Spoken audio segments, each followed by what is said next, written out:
ቴክኖሎጂ ተጠቅሞ ገላውን ሸጦ የሚኖር በጣም ብዙ ሰው እየተፈጠረ ነው። ሁሉም ሰው ይሄንን ማድረግ ቢችል የተወሰነ ነገር ጋር ማለፍ ይችላል። ከየት እንደሚጀምር ግን አላውቅም። ስራ ጥዬ ወጥቼ ራሴን ቢዝነስ ልጀምር በጣም አደገኛ የሆነ ለምን ሶስተኛ ክፍል ሆኖ ስለ ሳይካትሪስት ያውቃል፣ ስለ ኮንስትራክሽን ላይ ስለ ተለያየ ስራ ያውቃል። ፎር ተርኒንግ ፖይንቶቹ ነጥቦቹ ምንድነው? ወደ ኋላ ስታያቸው በህይወቴ ከማመሰግናቸው ውሳኔዎቼ መካከል ያ ነው።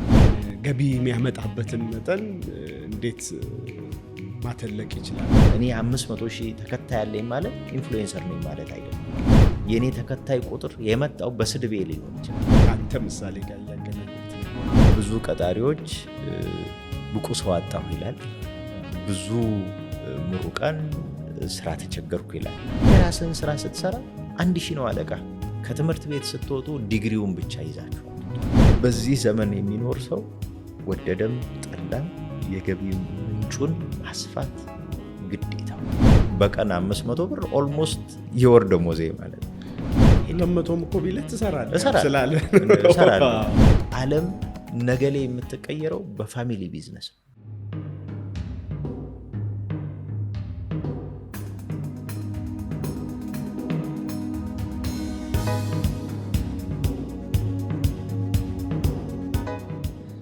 ሴሚናሮች ጀነረስሊ የቢልኮርን ቤተሰብ ጥሩ ኮኔክት አድርገሃል ብዬ አስባለሁና እስኪ እኔ ከማስተዋወቅህ ራስህን አስተዋውቀህ ወደ ጨዋታችን ቀጥታ እንሄዳለን። እሺ፣ በጣም አመሰግናለሁ። መጀመሪያ ቢልኮርን ድጋሚ ስለመጣሁ እንዲህ አይነት መድረኮች ሲኖሩ በተለይ የንግዱን ማህበረሰብ ከማንቃት አንጻር የተሻለ መንገድ ከመፍጠርም አንጻር እንደ ግለሰብም ደግሞ የተሻለ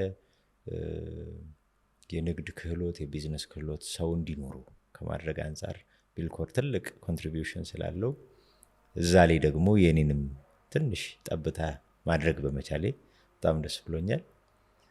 መቅደላ መኩሪያ እባላለሁ። ረጅሙን ጊዜ ያሳለፍኩት በመማር ማስተማር ስራ ላይ ነው። ቅድስት ማርያም ዩኒቨርሲቲ ማርኬቲንግ አስተምራለሁ። እዛው ተቋም ላይ ደግሞ ከጣሊያን ዩኒቨርሲቲ ጋር አንድ የምንሰጠው የኢምፓክት አንትርፕረነርሺፕ የሚባል የኤምቢኤ ፕሮግራም አለን። በዋናነት የንግድ ሀሳብ ኖሯቸው የቢዝነስ ሀሳብ ኖሯቸው ወይም በስራ ላይ ያሉ ግን ያንን ማሳደግ ለሚፈልጉ ጎን ለጎን ደግሞ ሁለተኛ ዲግሪ መስራት ለሚፈልጉ ሰዎች የተዘጋጀ ፕሮግራም ነው። ዓለም አቀፍ የማስተርስ ፕሮግራም ነው። ወደ 17 አፍሪካ ሀገሮች ላይ ይሰጣል። እንግዲህ ኢትዮጵያ ውስጥ ከመጣ አሁን ወደ 8ኛ ዓመቱ ላይ ነው የሚገኘው። 5 ዙር አስተምረናል። ጥሩ ሀሳብ ያላቸውን ሰዎች እዛ ላይ እንግዲህ ቢዝነስ ማማከር መደገፍ ላይ ነው ያለሁት። ከዛ የተረፈውን ረጅሙን ሰዓቴን ደግሞ በስልጠና ላይ ነው ማሳልፈው። ተቋማት አሁን ብዙ ቦታ ላይ ሶፍት ስኪል ይባላል። እኔ ብዙ ሶፍት ስኪል የሚለው አይስማማኝም። ምንድነው የምትለው? ሂውመን ስኪል ሰውኛ ክህሎቶች ያስፈልጉናል። ምክንያቱም ከሰው ጋር ነው የምንሰራው። ከሰው ጋር ስንሰራ ደግሞ መስተጋብራችን በጣም ብዙ ነገር ይፈልጋል እና ያንን መስተጋብር ቀና ልናደርግባቸው የምንችላቸውን ክህሎቶች ማዳበር ላይ ለተቋማት ስልጠና ሰጣለሁ። ብዙውን ሰዓት እሱ ላይ ነው ያለሁት። በጎን ደግሞ የቤተሰብ አንድ ቡና ቤት አለች ወይም ኮፊ ሾፕ የምንላት እሷን በማገዝ እንደውም እዛ ላይ የምሞክራቸውም ነገሮች ነበሩ። አሁን ለጊዜው ትንሽ ቆም ስላደረግነው ነው እንጂ ትምህርትን ከትምህርት ቤት ማውጣት በሚል እሳቤ ወርክሾፖች እናካሄድ ነበረ ለረጅም ጊዜ። መጀመሪያ ስንጀምረው ነው ደንበኛ ፍሰቱን በደንብ ለማጠንከር በሚል ነበር የጀመርነው። የመጀመሪያው ብራንች ሲከፈት ወደ ላንቻ መስመር ላይ ነበረ እና ከ11 ሰዓት በኋላ ያ መስመር ይሞታል። ምክንያቱም የቢሮ አካባቢዎች ስለሆኑ እነዚህ እንዴት አድርገን ከ11 ሰዓት በኋላ የደንበኛውን ፍሰት መጨመር እንችላለን? ምን ብናደርግበት? ስለዚህ ጥሩ የሆንኩት ምን ነገር ላይ ነው፣ ቦታው ምን ሊፈጥርልኝ ይችላል፣ እዛ አካባቢ ምን ሊፈለግ ይችላል የሚለውን አጋባ ነውና ለምን ወርክሾፖች አናካሄድም፣ ውይይት መድረኮች አናረግም? እና እንደዚህ ኮፊ ሾፖች ላይ የተለመደ ነገር አይደለም። ሰው ጠጥቶ ሊሄድ ይችላል። አሁን መጽሐፎች ተለምደዋል፣ ውይይቶች ግን ብዙ አልተለመዱም። ስለዚህ እሱን ለምን አናሳድገው? በጣም ብዙ ሰው ትምህርት ይፈልጋል፣ እውቀት ይፈልጋል። ግን ትምህርት ቤት ለመምጣት ያስቀመጥናቸው አጥሮቹ ብዙ ናቸው። ይሄን ጨረሰ፣ ይሄን አረገ፣ ይሄ ኖሮ፣ ግን ከዛ ውጭ ለምን አናረገው? እና ያቺ ኮፊ ሾፕ ላይ ልምምድ ጀመርንበት። እግዚአብሔር ይመስገን በጣም ብዙ ሰው አእምሮ ውስጥ የገባ ነው። አሁን ኮፊ ሾፑ ደግሞ ደርጅቶ ራሱን አቅም አጎንብቶ መንቀሳቀስ ችሏል። ስለዚህ አሁን እዛ ቤት ላይ ላያስፈልግ ይችላል፣ ራሱን ችሎ አሁን በቅርቡ ደግሞ ተመልሶ ይመጣል። እንደዚህ አይነት ነገሮች ላይ እንደው ትንሽ ራሴን መፈተሽ መሞከር ፈልጋለሁ። ትምህርት እንግዲህ ሊበራላይዝ መደረግ አለበት። የግድ ትምህርት ቤት ማዕቀፍ ውስጥ ብቻ ሳይሆን ከዛም ውጭ መውጣት አለበት። እንግዲህ አሁን በተለያዩት ማህበራዊ ድረገጾች ላይ ትምህርት እናገኛለን። ከትምህርት ቤት እየወጣ ነውና እውቀት ነፃ መሆን አለበት። ግን ሰዎች እውቀትን በደንብ በተደራጀ መልኩ ደግሞ የሚያገኙበት መንገድ መስተካከል አለበት። እንግዲህ ቢልኮርም አንደኛው መድረክ እንደዚህ ነው የሚሆነውና እውቀት ነፃ ሲሆን ሰዎችን የተሻለ የምንገነባበት ነገር መኖር አለበት። ይሄ ማለት ግን መደበኛ የትምህርት ስርዓቶች መኖር የለባቸውም ማለት ሳይሆን እነሱን ሊደግፉ የሚችሉ በጣም ብዙ ነገሮች ያስፈልጋሉና ምናልባት በኋላ ላይ ለምናነሳቸው ሀሳቦችም ግብአት የሚሆኑ አይ ቲንክ እንደ ብሪጅም የሚያገለግሉ ይመስለኛል። አሁን ይሄ ትምህርት ቤት ፎርማል ትምህርት ቤቱ አለ፣ ኢንዱስትሪው አለ እና ብዙ ጊዜ መፋታት አለ በሁለቱ መካከል። አሁን የምትላቸው ሪል ወርልድ እውነተኛው ዓለም ላይ ያሉ ትምህርት ቤት ያልሆኑ ግን ትምህርት ቤቶች አሁን ያልነው ወደዛ ማሄደውን ሰው ወይም ሄዶ ህይወት አሁን በአሁን ሰዓት ያለው ላይፍ ሎንግ ለርኒንግ አይደል የሚባለው መቼም ማያበቃም ትምህርትና ስለዚህ በቀላሉ ብዙ ቢሮክራሲ ሳይበዛበት የሚፈልገውን ስፔሲፊክ መርጦ ከስራው ጋር በጣም ሪል ሲፋጠጥ ያለበትን ቻሌንጅ መርጦ ስፔሲፊክ የሆነ ነገር ላይ ግዴታ ዓመት 2 ዓመት ሳይቆይ ቨርቹዋሊም ሊሆን ይችላል፣ በአካልም መጥቶ አሁን ያልከው አይነት የኮፊ ቶክ ሊሆን ይችላል፣ ትሬኒንግ ሊሆን ይችላል፣ ኦንላይን ይሄን ፖድካስት በመስማት ሊሆን ይችላል።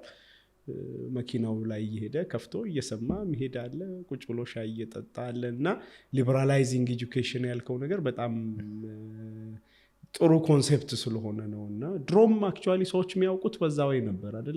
ተቋም ሳይሆን በፊት ቡና እየጠጡ ሻይ እየጠጡ ከሰው እየተማሩ ኢቮልቭ አድርጎ ኢንስቲቱሽናላይዝድ ሆነ። ኢንስቲቱሽናላይዝድ ሲሆን ደግሞ የሆኑ ሰዎችን መገለል ጀመሩ አይደለ? የሆነ እኔ ዩኒቨርሲቲ ሰው አይደለሁም፣ እኔ እኮ የተማርኩ አይደለሁም፣ ስለዚህ ያ ለሆኑ ኢሊቶች ነው የሚል ሆነ። ግን ስራውን ይሰራዋል። ስለዚህ እነዚህ አይነት ተቋማት ሁለቱንም ብሪጅ ማድረግ የሚችሉ መስሎ ስለታየኝ ጥሩ ሐሳብ ላከበት። በጣም እነሱ መኖራቸውም ነው እንግዲህ ያሉትን መታመሞች የምናክምበት መንገድ አንደኛው ይሄ ነው። ብዙ ቀጣሪዎች ብቁ ሰው አጣሁ ይላል፣ ብዙ ምሩቃን ስራ ተቸገርኩ ይላል። ስለዚህ መሀል ላይ የጎደለች ነገር አለች፣ የምናቀርብበት የምናስተካክልበት። አሁን እኔ የምሰራበት ተቋም ቅድስት ማርያም ላይ ብዙ ጊዜ በኩራት የምንናገረው ያስተማርናቸው ተማሪዎች ከ80% በላይ 90% በሚል ደረጃ ስራ ያገኛል። ያ ግን የሆነው በካሪክለም ውስጥ ባሉት ትምህርቶች ብቻ በመታጠሩ አይደለም። ተግባር ላይ ያሉ በጣም የተለያዩ ተሞክሮዎች አሉ። እኔ ያለሁበትን የትምህርት ክፍል እንኳን እንደ ምሳሌ በጠቅሰው ማርኬቲንግ ላይ ሴልስማንሺፕ ኢን አክሽን የምንለው አለ። ልጆች የሴልስማንሺፕ እና ሴልስ ማኔጅመንት ኮርስ ይወስዳሉ። እሱን ግን በተግባር ይተገብሩታል። ኤግዚቢሽን ይዘጋጃል። ምርቶች ከተለያዩ ተቋማት ይዘው ይመጣሉ፣ ይሸጣሉ። ደንበኛ መያዝ እንዴት እንደሆነ፣ አትርፎ እንዴት መሸጥ እንዳለበት፣ እንዴት አድርጎ ግንኙነትን ማጠንከር ይቻላል፣ ይሄ በተግባር የሚማሩበት ነው። ከዛ ባለፈ ደግሞ በየክፍሎቹ ላይ እንግዶች ይመጣሉ፣ ተሞክሯቸውን ይነግራሉ። የኛ ዘርፍ ደግሞ በጣም ብዙ ሰዎች አሉ። በኢንዱስትሪው፣ በማኑፋክቸሪንጉ፣ በሰርቪሱ በጣም ብዙ ሰዎች ስላሉ መጥተው እኛ እንደዚህ ነው የምንሰራው። ስለዚህ ሳይንሱን ከተግባር ጋር ያስሩላቸዋል። ይሄ ለምን ይጠቅማል? የስራው ዓለም ላይ ሲወጡ ባዕድ አይሆኑ፣ ብዙ ነገሮችን ይዘው እንዲሄዱ ያደርጋሉ። የተለያዩ ነገሮችን እንሞክራለን እና እነኝም ይመስለኛል እንግዲህ ልጆቹን የተሻሉ እንዲሆኑ የሚያደርገው። ያ ማለት ግን የምንቀበላቸውም ልጆች ደግሞ የራሳቸውም አቅም እንዳላቸው መዘንጋት የለበትም። ግን የእኛም ኮንትሪቢዩሽን በጠነከረ ቁጥር የተሻለ ያደርገዋልና ተቋማት ወደዚህ መምጣት አለባቸው ብዬ አስባለሁ። እንዴት አድርገን ለልጆቹ ሰፊ ማድረግ እንችላለን? ያ ማለት ደግሞ እንደ ግለሰብ ደግሞ እኛ ራሳችን ስለ ምን እየሰራን ነው የሚለው በደንብ መታሰብ አለበት። እንደው በጭፍኑ የዚያ ትውልድ የምንላቸው ነገሮች አሉ። በዛው ልክ አቅም እንዳለ መዘንጋት የለበትም። አሁን እንግዲህ ትውልዶቹን ስንከፍላቸው ጀነሬሽን ቤቢ ቡመርስ የምንላቸው ነበሩ። በሁለተኛው ዓለም ጦርነት አካባቢ የተወለዱና ከዛ በኋላ ዓለምን የተቀላቀሉት። ከዛ ይቀጥላል ጀነሬሽን ኤክስ እንላለን። ብዙ ነገሮችን መጠየቅ የጀመሩት በተለይ ይሄ በዓለም ዙሪያ ብዙ እንቅስቃሴዎች የነበሩበት 1960ዎቹ ዘመን ነው። በፈረንጁም በአበሻውም ብንወስድ የነ ማርቲን ሉተር ኪንግ የነ ማልኮም ኤክስ፣ በእኛም ሀገር ስንመጣ የተማሪዎች እንቅስቃሴ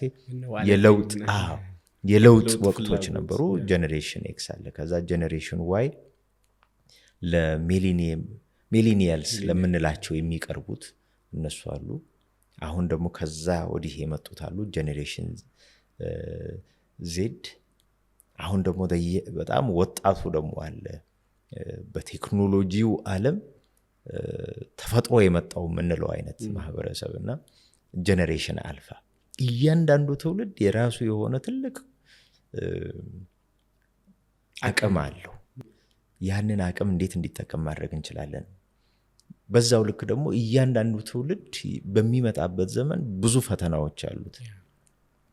ምናልባት በዚህኛው ዘመን ያለው ትውልድ ፈተናው ብዙ ሊሆን ይችላል። የሚገዳደረው ነገር በዛው ልክ ብዙ ነው እና እነሱ እንዴት አድርገን ልናገዝ እንችላለን? ምን አይነት ነገሮች ልናመጣ እንችላለን? ምናልባት የኛ ወላጆች የነበሩበት ዘመን ላይ የነበሩት ችግሮች፣ ፈተናዎች፣ ተግዳሮቶችና አሁን እድሜያቸው ከ25 እስከ 30-35 ድረስ ያሉት ልጆች የሚኖራቸው ፈተናና ተግዳሮት አንድ አይነት አይሆንም። ከነሱ በታች ያሉት ደግሞ በዛው ልክ ይጨምራል። ይሄ ማለት ደግሞ እያንዳንዱ ትውልድ ራሱን ደግሞ ቀርጾ የሚያመጣበት የተለየ ነገር ሊሆን ይችላልና ምናልባት ይሄንን ስናይ ሁሉንም ደግሞ የሚያስር ማዕቀፍ ይኖራል። ትውልድ ስንል በእድሜ ብቻ መክፈል ላይሆን ይችላል። ባሉበት ዘመንም ያ ትውልድ ሊሆን ይችላል። ምናልባት ለኢትዮጵያ እኔ እንደ ግል የምጠቀምበት ጀኔሬሽን ኤክስ ዋይ ምናምን የሚለውን ላንጠቀም እንችላለን። ደግሞ ሌሎች መንገዶች ልንጠቀም እንችላለን። ለምሳሌ በንጉሱ ዘመን ተምረው ወደ ስራው ዓለም የተንደረደሩ ሰዎች፣ ከለውጥ በኋላ የመጡት ትውልዶች፣ ከዛ ደግሞ ቀይ ሽብር ጊዜ ጋር የተፈጠረ የትውልድ ለውጥ አለ አይደለም? በአመለካከት በአስተሳሰብ ራስን ገልጾ ገፍቶ በማውጣት ከዛ ደግሞ ኩም ብሎ በመኖር ተጠንቅቆ ፖለቲካና እሳት በረቀት እያለ የመጣ ከዛ ደግሞ ከ83 ወዲህ የመጣ ትውልድ እያንዳንዱ የተሰራበት የተቀረጸበት መንገድ ይለያያል። እንግዲህ ይሄ የማህበረሰብ ጥናት የሚያደርጉ ሰዎች በደንብ ፈትሸው በትነው ሊያዩት ይችላሉ። እንደ ቢዝነስ ትምህርት ላይ እንዳለ ሰው ደግሞ እነኚህ ወቅቶች ሰዎች ከሚጠቀሟቸው፣ ከሚሸምቷቸው፣ ከሚገለገሉባቸው ምርቶች፣ አገልግሎቶች አንጻር በጣም ለውጦች የተፈጠሩበት፣ ራስን ወደ ገበያው ከማውጣት አንጻርም ሰዎች የተቀያየሩበት ጊዜ ይመስለኛል። እኔ ከዩኒቨርሲቲ ስወጣ እድለኛ ነበርኩ። ሜቢ በእኔ ዘመን የነበሩ ሰዎች ከዩኒቨርሲቲ ስንወጣ ስራ እድሉ ሰፊ ነበረ። አብዛኛው ቀጣሪ መንግስት ነው። መንግስት ተቋማት ጋር የስራ እድሎቹ ሰፊ ናቸው። ልክ እኛ ወደ ስራው ዓለም የመጣንበት ወቅት ላይ ደግሞ የግል ተቋማትን በደንብ ጉልበት ያበረቱበት ወቅት ነበር። እርግጥ የፕራይቬታይዜሽን ሙቭመንቱ ወይም እንቅስቃሴው ከ83 በኋላ በደንብ ጎልቶ መጥቷል። ግን ተቋማቶቹ ደግሞ ጉልበት ኖሯቸው አቅም ኖሯቸው ብዙ ሰው የመቅጠር ጋር የመጡት ከ5 ከ10 ዓመት በኋላ ነው። ያ ማለት 93 94 95 ላይ ነው እነኚህ የግል ተቋማት ብዙ መቅጠር የጀመሩት፣ በተለይ ባንኮቹ። ስለዚህ እነኚህን ስታይ ሰዎች ራሳቸውን የሚቀርጹበትን መንገድ እየተቀየረ ይመጣል ማለት ነው። ከዛ በኋላ ደግሞ የተቋማቶቹ ስፋት ቢኖርም አብሮ ተመርቆ የሚወጣውም ሰው ደግሞ በጣም ብዙ መሆን ጀመረ አይደለም? ማስ በጣም ይሄ ሰከንድ ጄኔሬሽን የምንላቸው የከፍተኛ ትምህርት ተቋማት መምጣት ጀመሩ። የግል ተቋማት በደንብ እያደጉ መጡ አይደለም? ስለዚህ በጣም ብዙ ሰው መመረቅ ጀመረ። ስለዚህ የሚመረቀው ሰው ቁጥርና ስራው አሁን መመጣጠን ላይ ክፍተት መጣ። ስለዚህ ከዛ አንጻር ራስ እንዴት ታረቃለህ እናያለን። ከዛ ደግሞ የኢኮኖሚ ለውጦች አሉ። ኢኮኖሚ ከበድ ማለት ሲጀምር እንዴት ነው ራሳችንን የምንሻገረው? እና ለኔ አሁን በዚህ ወቅት በጣም ከልቤ ከማነሳቸው ሐሳቦች ሰው ጊዜ ሰጥቶ ራሱ ላይ መስራት አለበት ብዬ ከማስባቸው ነገሮች ምን አይነት ክህሎቶች ላይ እየሰራሁ ነው ራሴን የተሻለ ላደርግባቸው የምችለው? እንግዲህ ማርኬተብል ስኪል እላቸዋለሁ። ብዙ ጊዜ ራሳችንን የገቢ ምንጫችንን ልናሰፋባቸው የምንችላቸው ክህሎቶች አሉ ነው። በፊት ያን ያህል ላያስጨንቀን ይችላል። አንድ ቦታ በቋሚነት ተቀጥረን የምናገኘው ገቢ ብዙ ሊያስኬደን ይችላል። ወጪያችን ብዙ ላይሆን ይችላል። እንቅስቃሴያችን ያን ያህል የገፋ ላይሆን ይችላል። አሁን ግን በጣም ፍላጎቶቻችን ጨምረዋል። ምክንያቱም መረጃ እናያለን። ከዓለም ጋር በጣም ግንኙነታችን የሰፋ ነው። ግሎባል ሲቲዝን አይደለም የምንባለው። በቃ የምናያቸው ነገሮች በጣም ሰፊ ናቸው። ከሱ አንጻር ፍላጎት ሲጨምር ያንን ፍላጎት ልናሟላበት የምንችለው የገቢ ምንጭ ደግሞ አብሮ ማደግ አለበት። ሁለቱ ሲጣሉ ከባድ አደጋ ይዘው ይመጣሉ። ትንሽ ስለ አደጋው እናውራ። ማለት አሁን በጣም ኢምፖርታንት ነገር ነው ያነሳውና አይ ቲንክ ብዙ ሰው የተጨነቀበት ጊዜ ይመስለኛል። እንዳልከው በአንድ በኩል ላይፍ ስታይሉ ተለውጧል። ላይፍ ስታይሉ ተለውጧል ማለት የዓለም ዜጋ ነው፣ ኮኔክትድ ነው ከዓለም ጋር ያያል። ጥሩ ስልክ መያዝ ይፈልጋል፣ ጥሩ አለባበስ፣ ጥሩ ቦታ መዝናናት አይደል? እንዲህ የተወሰነ ኒዱ ከፍ ብለዋል፣ ወይም የላይፍ ስታይሉ ከፍ ማለት አለ። ሁሉ ቦታ ማለት አይደለም፣ አትሊስት ከተማዎች በምናየው መልኩና ሰው ይሄ ከስልክ ጋር መምጣት ከቴክኖሎጂ ጋር ዓለም በጣም ከመቀራረቡ ይሄ ያለ በአንድ በኩል፣ በሌላ በኩል ደግሞ አሁን እንዳልከው የመቀጠር እንትኑ ቀንሷል። ለምሳሌ እንደ ሕክምና ባነሳል እዛ ሙያ ውስጥ ስላለው ስለነበርኩ አክቹዋሊ አሁን እያከምኩ አይደለም። እኛ ስንመረቅ ከ10 ምናምን ዓመት በፊት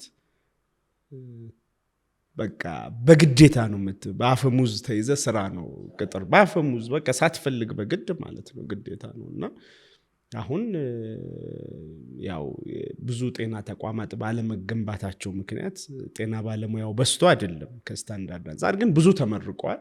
ግን አብሮ ከዛ እኩል አላደገም ቅድም ያልከው ኢንዱስትሪው። ስለዚህ እንግዲህ you can't imagine ሐኪም ሆኖ ስራ ማጣት ማለት ብዙ ኢንቨስት ተደርጎበት ነው። አይ ነው ሁሉም ሙያ የራሱ ክብር አለው፣ ግን ላይፍ ጋር የተገናኘ ነው። የትኛው ዓለም ላይ ተረፈ የምትለው አይደለም። እና ብዙ ጋፕ ተፈጠረ። በየሙያው ስትሄድ እንዲህ ጋፕ ተፈጠረ። ቱ ሜክ ቲንግስ በጣም ወርስ ደግሞ አሁን ወደ ዩኒቨርሲቲ የሚገባው ቁጥር እየሰማህ ነው። 3% አለፈ 5% አለፈ ነው ያ 95% ውስጥ አሁን ተምሮ ስራ ያለመያዝ ብቻ ሳይሆን ወደ ዩኒቨርሲቲ የመግባት እድሉም እየወረደ ነው። ስለዚህ ይሄ ቅድም ፍላጎቱ ጨምሯል፣ ከዓለም ጋር ኮኔክት አድርገዋል፣ ላይፍ ስታይሉ ተለውጧል፣ ካፒታሊዝሙ ሰምሃው መጥተዋል ማለት ነው። ኦን ዋን ሃንድ ኦን ዘ አዘር ሃንድ ደግሞ በሌላ በኩል ደግሞ ስራ እድሉ ዩኒቨርሲቲ የመግባት እድሉ ቀንሷል። ተመርቆ ስራ የመያዝ እድሉ እየቀነሰ ነው። አብሮ ከሚመረቀው ተማሪ እኩል የሚመጥን የኢንዱስትሪ ሪቮሉሽን የለም፣ ወይም በጣም መስሪያ ቤቶች ምኑ በዛ እኩል አልሄደም እና አንሜት ኒድ አለ ማለት ነው። እና ያንን አንሜት ኒድ እንዴት ነው የምገልጸው? አንተ ካየኸው አንፃር ምንስ ኢምፓክት ፈጠረ? ሶዛት ያንን ስንረዳ ኦኬ ሶ ምን አይነት ሶሉሽን እናምጣ የሚለውን አንተ አሁን ያነሳኸውን ማርኬተብል ስኪል የሚለውን ማምጣት እንችላለን። እና እንዴት ታየዋል አሁን ሀገሩ ላይ ያለውን አንኢምፕሎይድ ወይም ስራ አጥ? እንዳልከው መጀመሪያ ቁስሎቹ የት ጋ ናቸው፣ እነኛ ቁስሎች እንዴት እያመረቀዙ ነው የሚለው መጀመሪያ ብናየው የገቢ መጠንና የፍላጎት መጠን ባልታረቁ ቁጥር ያንን ገቢ ማስተካከያ መንገድ ሰዎች አማራጮች ጋር ይሄዳሉ። እነኛ አማራጮች አንዳንድ ጊዜ ጤናማ አማራጮች ሊሆኑ ይችላሉ። አንዳንድ ጊዜ እነኚሁ አማራጮች ደግሞ መጥፎ ተጽዕኖ የሚያመጡ አማራጮች ሊሆኑ ይችላሉ። የገንዘባችን አቅም፣ የምናገኘው የገቢ መጠን ፍላጎታችንን መሸፈን ሳይችል ሲቀር ያችን ፍላጎት ለመሸፈን እንደ አገር ህመሞቻችንን በደንብ ብናጠናው የሙስና መጠን በጣም ከምናስበው በላይ በሚዘገንን ሁኔታ ጨምሯል። ማሳያ ነው ትልቅ ሁሉም በምትለው ቦታ ደረጃ ሙስና አለ። ከአገልግሎት ከምትጠቀምበት፣ ምርት ከምትሸምትበት፣ ከትምህርት ተቋም እስከ እምነት ተቋም፣ ከመንግስት አገልግሎት ሰጪ ድርጅቶች እስከ ግል ተቋማት ድረስ ሰፊ በምትለው ደረጃ የሙስና መጠኑ ጨምሯል። ለምን ጨመረ የሚለውን ማየት ስለሚገባ ነው። ስለዚህ ለምሳሌ በወር የማገኘው ገቢ በጣም አናሳ በሆነ ቁጥር ያችን ገቢ ላጠናክርባት የምችለው ቀላሏ መንገድ ምንድነች ነው? ሾርት ከት አይደለም ምን እሱን እንፈልገዋለን። ስለዚህ ይችን ጉዳይ እኔ ቶሎ ባስጨርስልህ ይችን ከሰጠኸኝ ማለት ይጀምራል። ስለዚህ በስራው በትክክል ማድረግ የሚገባውን ነገር በተጨማሪ ማማለያ መስራት ይመጣል ማለት ነው። ይሄ አንደኛው። በዛው ልክ ደግሞ ወንጀል ይጨምራል። አሁን እንደ በፊቱ እኮ ኮርተህ አምሽተህ ከተማ ላይ ተንቀሳቅሰህ አትገባም። አንዳንድ ጊዜ አድበስብሰን ልናልፈው እንችላለን። ሀቅ ነው፣ ማመን አለብን። የወንጀል መጠን ጨምሯል። ለምን? በቃ በልቶ ማደር አለበት። ስለዚህ በልቶ ለማደር ይሄንን አድርጌ ነው የማገኘው ብሎ አሰበ። ስለዚህ ቅድም እንዳልኩት ቀና የሆኑ አማራጮች አሉ፣ መጥፎ ተጽዕኖ ያላቸው አማራጮች አሉ። እነኚህ መጥፎ ተጽዕኖ ያላቸው አማራጮች ናቸው። መንገድ ላይ በፊት ሴተኛ ዳሪ እንላለን፣ እኔ ብዙ አይስማማኝም፣ ግን ገላቸውን ሸጠው የሚኖሩ ሰዎች ቁጥር መንገድ ላይ ብዙ እናይ ነበር። አሁን እሱ መልኩን ራሱ ቀይሯል። ቴክኖሎጂ ተጠቅሞ ገላውን ሸጦ የሚኖር በጣም ብዙ ሰው እየተፈጠረ ነው። ምን ማለት ነው? ያ ለምሳሌ ማህበራዊ ድረገጽ ላይ ሊሆን ይችላል፣ በተለያዩ መስተጋብር መንገዶች ሊሆን ይችላል። ምስሎችን በመቀያየር እንትን ካረክልኝ ይሄን አረግልሃለሁ፣ ይሄን ያህል ከላክልኝ እንዲህ ያረጋለሁ። አሁን ሰዎች ራሳቸውን ወደ ሸቀጥ እየቀየሩት ይሄዳሉ ማለት ነው። አሁንም ቀላል ሆኖ ስለተገኘ አይደለም፣ በቃ ይሄን ያህል አረግልሻለሁ፣ እስቲ እንዲህ አርጊ። ይሄ ደረጃው በጣም እየጨመረ መጥቷል። በነገራችን ላይ ከአገር ድንበር የተሻገረ እንቅስቃሴ ውስጥ ሁሉ ሰው ይገባል እዚህ ውስጥ። ይሄ በጣም ከባድ ነው። ስለዚህ ታናናሽ እህቶቻችን ሳናቀው እቺ ቀላል ነገር ትመስል ትገባና በኋላ ሱስ ሆና ጠምዳ ትይዛለች። ስለዚህ ወንጀላልን፣ ሙስናናልን፣ ፕሮስቲቱሽኑን አነሳን፣ ልመና ሌላው ይሆን እና አቅም ያለው መስራት የሚችል ገንዘብ የሚጠይቅ ሰው ይጨምራል። ያ ማለት መለመን ፈልጎ ላይሆን ይችላል፣ ግን በቃ ያንን ቀዳዳውን መሻገር የሚችልበት መንገድ የለም። ኢቭን እየሰራም እኮ ነው አይደል? አንዳንዱ አሁን ስራ እየሰራም ተጨማሪ በልመና ጋፑን ፊልም ያደርግ ሰው አለ። አሁን እንደ የተለየ መንገድ የተጀመረባቸውን የተወሰኑ ነጥቦች ብናነሳ፣ ለምሳሌ የሜትር ታክሲ ቢዝነስ በደንብ ሲጀመር ራይድ በስፋት የነበረው ራይድ ስለነበረ ራይድ ብዙ ጊዜ ሹፌሮች የነበሩትን ሰዎች ዞር ዞር ብለህ ቁጭ ብለህ ብታወራቸው ብትጠይቃቸው አብዛኞቹ ተጨማሪ ስራ ሆኖ ነው የመጡት። ያ ማለት ቀዳዳ መድፈኛ አማራጮች ያመጣዋል ማለት ይሄ በቃ የመኪና የመንዳት ክህሎት ከመኪናው ጋር ስለነበራቸው ስለዚህ ያንን ወደሚሸጡት ስኪል ቀየሩት ማለት ነው። አሁን ይሄ ሁሉም ሰው ማድረግ ሲጀምር አሁን የታክሲ ስራ እያዋጣ አይደለም ማለት ጀመረ። ስለዚህ መንገድ ማሰብ አለብን ማለት ነው። ስለዚህ ህመሞቹን በደንብ ከተረዳን እሺ እነኚህን ህመሞች በምን እንሸፍናቸው? በጣም ቀላሉ የሚባለው ቱ ዘ ወርስት ደግሞ ራስ ማጥፋትም ሊመጣ ይችላል፣ መሰደድም ሊመጣ ይችላል። ኢሌጋል እንግዲህ አሁን እነሱን እንደው አልፈናቸው፣ ግን ሀቅ ነው። ሚዲያው ላይ ራሱ ብዙ ታያለ። እኔ አንዳንድ ጊዜ የማህበራዊ እሴቶቻችን አለመጠንከርና እነሱን የምንደግፍበት የምንጠብቅበት መንገዳችን ከጊዜ ወደ ጊዜ እየሳሳ ስለመጣ ነው እንጂ ራስ ማጥፋት በግላጭ ሲሆን በጣም ነው የሚያሳቅቀው። ማህበራዊ ድረገጽ ላይ የመጨረሻ እስትንፋሴ ብለህ ጽፈህ እና ይሄ ያማል። ሰው እዛ ጋር ለምን ሄደ ስትል በቃ ኑሮን ማሸነፍ አልቻለም። ምናልባት ቅድም ያነሳናቸው የሉ እንደሌላው በሙስና መሄድ አልፈለገም፣ መስረቅ አልፈለገም፣ ገላ መሸጥ አልፈለገም፣ ወንጀል ጋር መሄድ አልፈለገም። በቃ ራሴን ልገላገለው ብሎ ሊሆን ይችላል።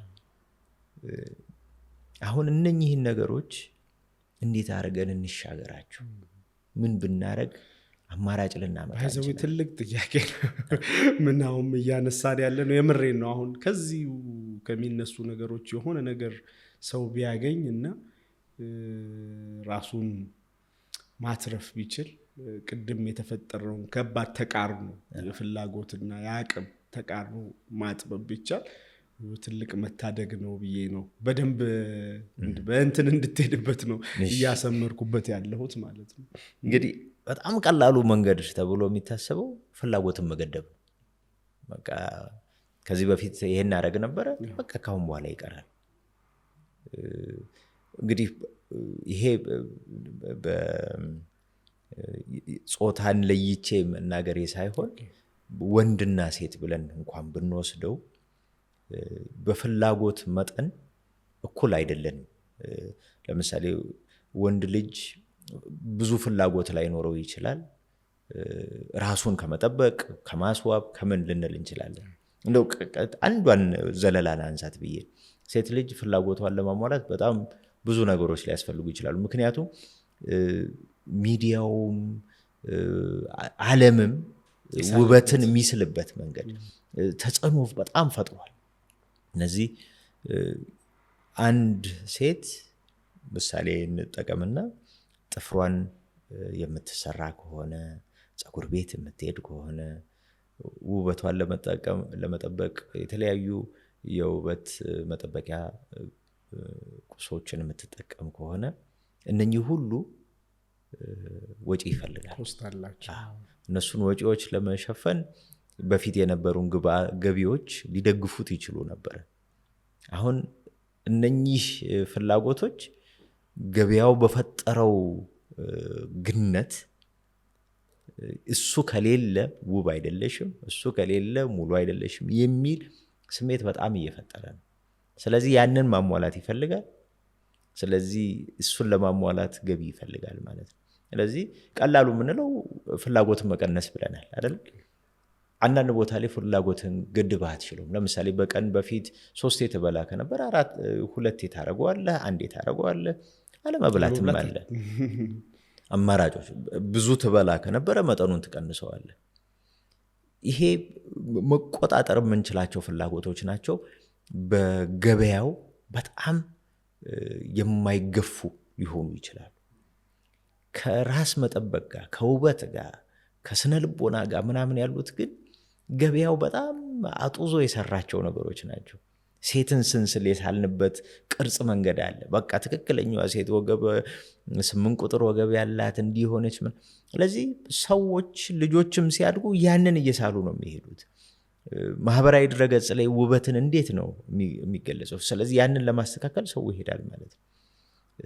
አሁን ገበያውን በደንብ ታየዋለህ። ሂውመን ሄር በጣም ግንን ብሎ የምታይበት ነው። ምናልባት ምዕራቡን ዓለም ብንወስድ በጥቁሮች ዘንድ ሂውማን ሄር የምንለው ገኑ የወጣው በ1980ዎቹ ምናልባት 90ዎቹ መጀመሪያ ላይ ነው። ከዛ በኋላ የአፍሪካዊ ውበትን መላበስና እሱን ማጠንከር ላይ ብዙ ጎልተው ይሄዳሉ። ስለዚህ አፍሮ ጸጉራቸው ምናምን እያስተካከሉ ይሄዳሉ። አሁን እኛ እየተመለሰ ነው ወደዛኛው ሄደ። ትክክል የሚመስለን ረጅም ጸጉር ነው፣ ትክክል የሆነው እንደዚህ ሆነ። ብዙ ላይስማሙ የሚችሉ ሰዎች ሊኖሩ ይችላሉ። እኔ ይሄ የግል አመለካከቴ ነው። ስለዚህ እነኚህ የሚያመጧቸው ፍላጎቶች አሉ። እነሱን ፍላጎቶች ለማሟላት ሰዎች አላስፈላጊ መንገዶች ሊሄዳሉ። ይሄ ማለት ሴቶችን ብቻ እያልኩ ወንዱም ጋር ተመሳሳይ። በቃ የምትይዘው ስልክ ስማርት ካልሆነ ብራንድ ልብስ ካለበስክ እንዴ እንትን ሄደ በሳምንት 2 ቀን እንትናን ካላገኘ ይዞት የሚመጣው ተጽዕኖ አለ። ስለዚህ ያንን ማሟላት ይኖርበታል ማለት ነው። እነኚህ እንደው ውጫዊ ናቸው ብለን እንተዋቸውና ዕለት ተዕለት ከሚኖሩ ፈተናዎች አንጻር እንወሰደው። ለምሳሌ አንድ ሰው የሚኖረው ምናልባት የካባዶ ብለን እንወሰደው፣ ወይ ኮዬ ፈጬ ነው የሚኖረው ብለን እንወሰደው። የሚሰራበት አካባቢ ምናልባት ወይ ሜክሲኮ ነው ወይ ፒያሳ ነው ብለን እንወሰድ። በአማካኝ በቀን ለትራንስፖርት ምን ያህል ያወጣል? ትራንስፖርት ላይ ምን ያህል ጊዜ ያሳልፋል? የሚያገኘው ገቢ ምን ያህል መጠን አለው?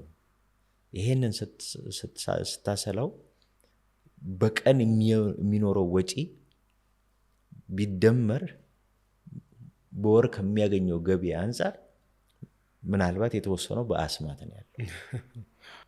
ስለዚህ ያንን ክፍተት የሚሞላበት መንገድ ያስፈልጋል ማለት ነው። ከሱ አንጻር ነው እንግዲህ እንዴት አድርገን ገቢ መንገዶቻችንን ጤናማ በሆነ መልኩ አሁንም ላጠንክረው፣ ጤናማ በሆነ መልኩ ልናጎለብተው እንችላለን።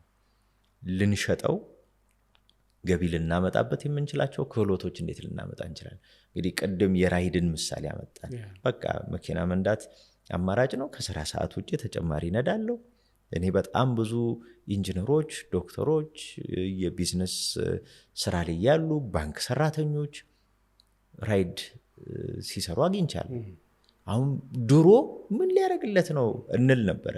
አሁን በጣም ትክክለኛ ውሳኔ እንደነበረ አሁን ነው የሚገባል። ልክ እንደዚህ ተጨማሪ ነገሮች እንሰራለን። ለምሳሌ ጽሁፍ ጎበዝ ልሆን ይችላለሁ። ያችን የጽሁፍ ክህሎቴን በደንብ ባዳብራት በማህበራዊ ድረገጽ በመደበኛው ሚዲያ ላይ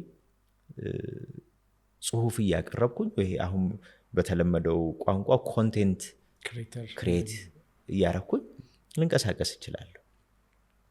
ስለዚህ ገቢ ምንጭ ፈጥርበታለሁ ማለት ነው።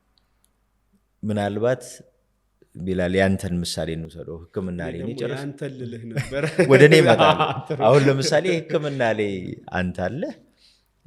አሁን ብዙ ማህበራዊ ድረገጾች ላይ ስለማይ ነው በህክምና ክህሎቶቻቸውን ይሰሩበታል።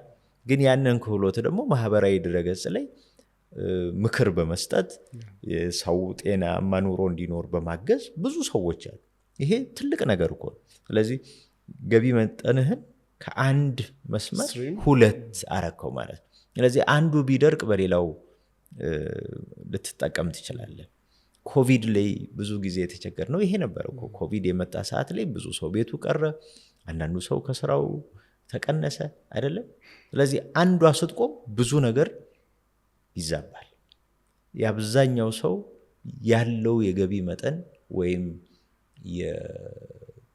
የተቀማጭ ቋቱ ከ3 ወር በላይ አያኖረው። ያ ማለት ከ3 ወር በኋላ ሁሉም እኩል መንገድ ወጪ ነው ማለት ነው። ምን ካላረገ አሁን ካላስተካከለ እኔ አሁን የራስ ምሳሌ የ3 ወር ወደ ኋላ መዳል ይኖርበት ይችላል። የቤት ኪራይ ያለ፣ የትምህርት ቤት ልጆች ካሉ በብዙ ብድርም እየኖረ ያለ። እኔ አንተ እንደውም አሁን ከምትለይ ነገር ጋር በደንብ እንድታያይዝልኝ ይፈልጋሉ። ለምሳሌ አቶ መግደላ መምህር ባይ ፕሮፌሽን ፓሽኔት መምህር እንደሆንከም አውቃለሁ ሰምቻለሁ። እና አንዱ የዚህ ችግር ቀማሽ መምህር ነው ብዬ አምናለሁ። ጊዜውን ሽጦ ሰዓቱን ገድቦ የሆነ ቦታ ገብቶ አስተምሮ መውጣት በጣም ብዙ ለፍቶ ብዙ ተምሮ ግን የሚከፈለው ነገር ይታወቃል።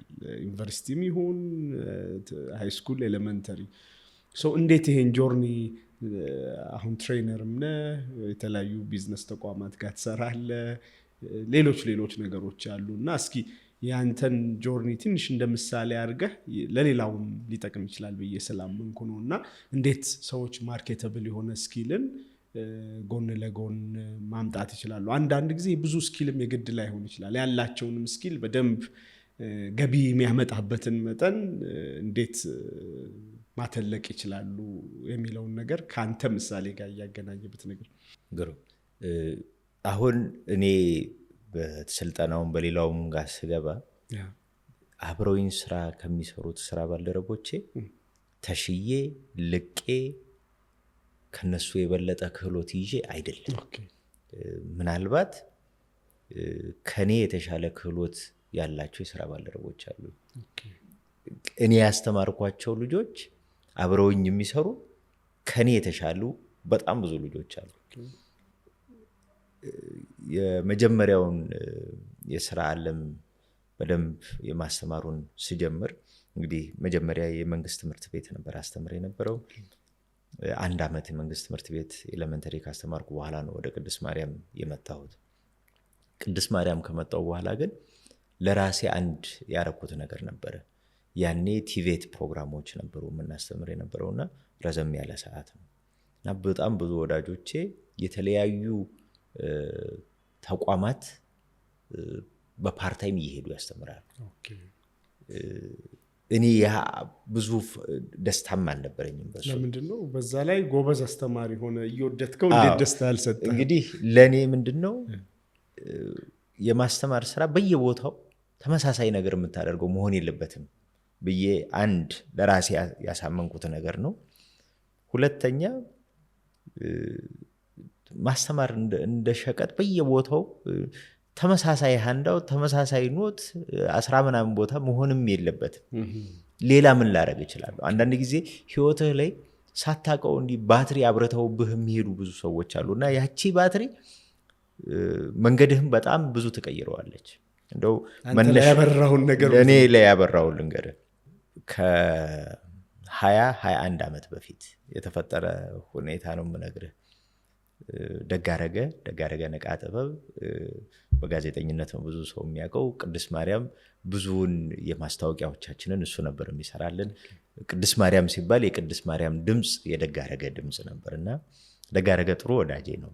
ምናልባት ይሄንንም ሲሰማ እንዲህ አድርጌ ነበር እንዴ ሊል ይችላል ብዬ አስባለሁና ከሱ ጋር ቢሮ ቅድስት ማርያም ለጉዳይ ይመጣና ቁጭ ብለን እያወራን ወዳጁ ይደውልለታል እና የሱ ወዳጅ ይደውልለትና ድሮ ሆቴል ላይ ይሰራ የነበረ አሁን ኢቨንት ኦርጋናይዚንግ ካምፓኒ ከፍቶ የሚሰራ ወዳጅ ነውና ደጋረገን ምን ይጠይቀዋል?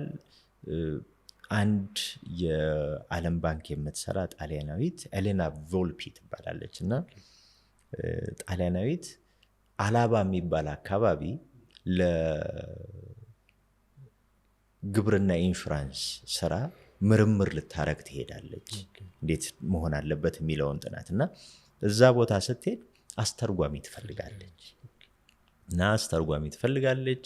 ቋንቋ ጥሩ የሆነ ማስተርጎም የሚችል ሰው እንደው ታውቃለህ ወይ ብሎ ይጠይቀዋል። ይሄ ሲደወልለት ደጋረገ እዚህ ጋር ተቀምጧል፣ እኔ ከጎኑ ነኝ ያለሁት። ስልኩን ያዛረገና ጠየቀኝ። ከዚህ በፊት ማስተርጎም ሰርተህ ታውቃለህ? ቋንቋ እንደማስተምር ያውቃል። ያኔ ቋንቋ ነበር ማስተምረውና አስተርጎም ሰርተህ ታውቃለህ አለ። አላውቅም፣ ግን ያው ቋንቋ ስለሆነ መተርጎም እችላለሁ። በቃ ይችላል አለው። እኔ ደነገጥኩኝ፣ ምክንያቱም ሰርቼ አላውቅም። እንዴት? ከዛ በኋላ ቀጠሮ ያስተካክልልኝና ስልኩን ይዘጋል። አረ እኔ እንደዚህ ሰርቼ አላውቅም። የሰራኸውን የምትችለውን ንገረው፣ አቅምህን አሳየው። ከዛ በኋላ ከሆነ ይሆናል፣ ካልሆነ ትማርበታለህ። ምንም የሚጎል ነገር የለም ማለት። ካሳው ይባላል። አሁን አሜሪካ ነው የሚኖረው ዶክተር ካሳው። ሄጅ ያገኘሁት እንዲህ ነው የምሰራው፣ ይሄ ነው። ከዚህ በፊት እንደዚህ ሰርቼ አላውቅም፣ ግን ቋንቋ ትምህርት ላይ እንደዚህ ቆይቻለሁ፣ ኮተቤን የተማርኩት፣ አሁን ቋንቋንም ማስተምረው አልኩት። በጣም ጥሩ፣ ስራው እንደዚህ ነው አስረዳኝ። በቀን 500 ብር ነው። ያ በቀን 500 ብር ማለት የወር ደሞዜ ተጣርቶ እጄ ላይ የሚመጣው በመቶ በምናምን ብር ነው የሚያንሰው። ስለዚህ በቀን 500 ብር ኦልሞስት የወር ደሞዜ ማለት ለእኔ ትልቅ አለም። እሺ አልኩኝ፣ ተስማማው። አላባ 3 ሳምንት 200 እኮ ቢልህ ትሰራለህ የእነሱ ስታንዳርድ ስለሆነ ነው። በነፃም ቢለይ በነገራችን ላይ ለመስራት ዝግጁ ነበርኩ። ለምን አላውቀውም እና ማወቅ ነበር የፈለኩት። ሄድኩኝ አላባ 3 ሳምንት ቆየሁ። በየቀኑ ኩዌስችነር እያዘጋጀሁ መጠይቅ፣ ልክ ቀኑን ስንጨርስ እሰጣታለሁ። እንዴት ነበር የሰራሁት፣ ምን ነገር ላይ ላስተካከል። ምክንያቱም ስለማላውቀው መልመድም አለብኝ። በጣም ብዙ ነገሮችን አላውቅም። አሁን ማርኬቲንግ ጨርሼ የቢዝነስ ቃላቶቹንና ይሄ ቴክኒካል ጃርገንስ የምንላቸው አሁን አውቃቸዋለሁ። ያኔ ኢንሹራንስ ምን እንደሆነ አላውቅም፣ ፕሪሚየም ምን እንደሆነ አላውቅም። ምክንያቱም ሴክተሩ ላይ ስላልነበርኩኝ የምረዳው ነገር እና እየጠየቅኩ ነው።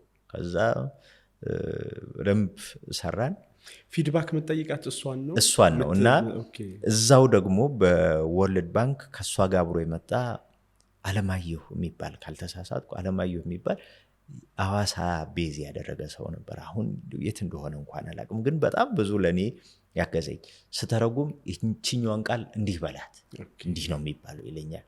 አንዳንድ ቦታ ላይ ስቸገር እሱም ያገዘኝ ነበርና የሄድንባቸው አካባቢዎች አፋን ኦሮሞ ነበር የሚናገሩት። ስለዚህ እሱ አፋን ኦሮሞ ይችላል። ከአፋን ኦሮሞ ወደ አማርኛ የተረጉምልኛል። ከአማርኛው እኔ ወደ እንግሊዝኛ አድርጌ ነው ለእሷ የምሰጣት። 15 ቀን በዚህ ይስ ያለፈ እና የመጨረሻው ቀን ላይ ሳቡን አልሰራውም። ብዙ ነው ለእኔ በጣም ብዙ ነው። ከዛ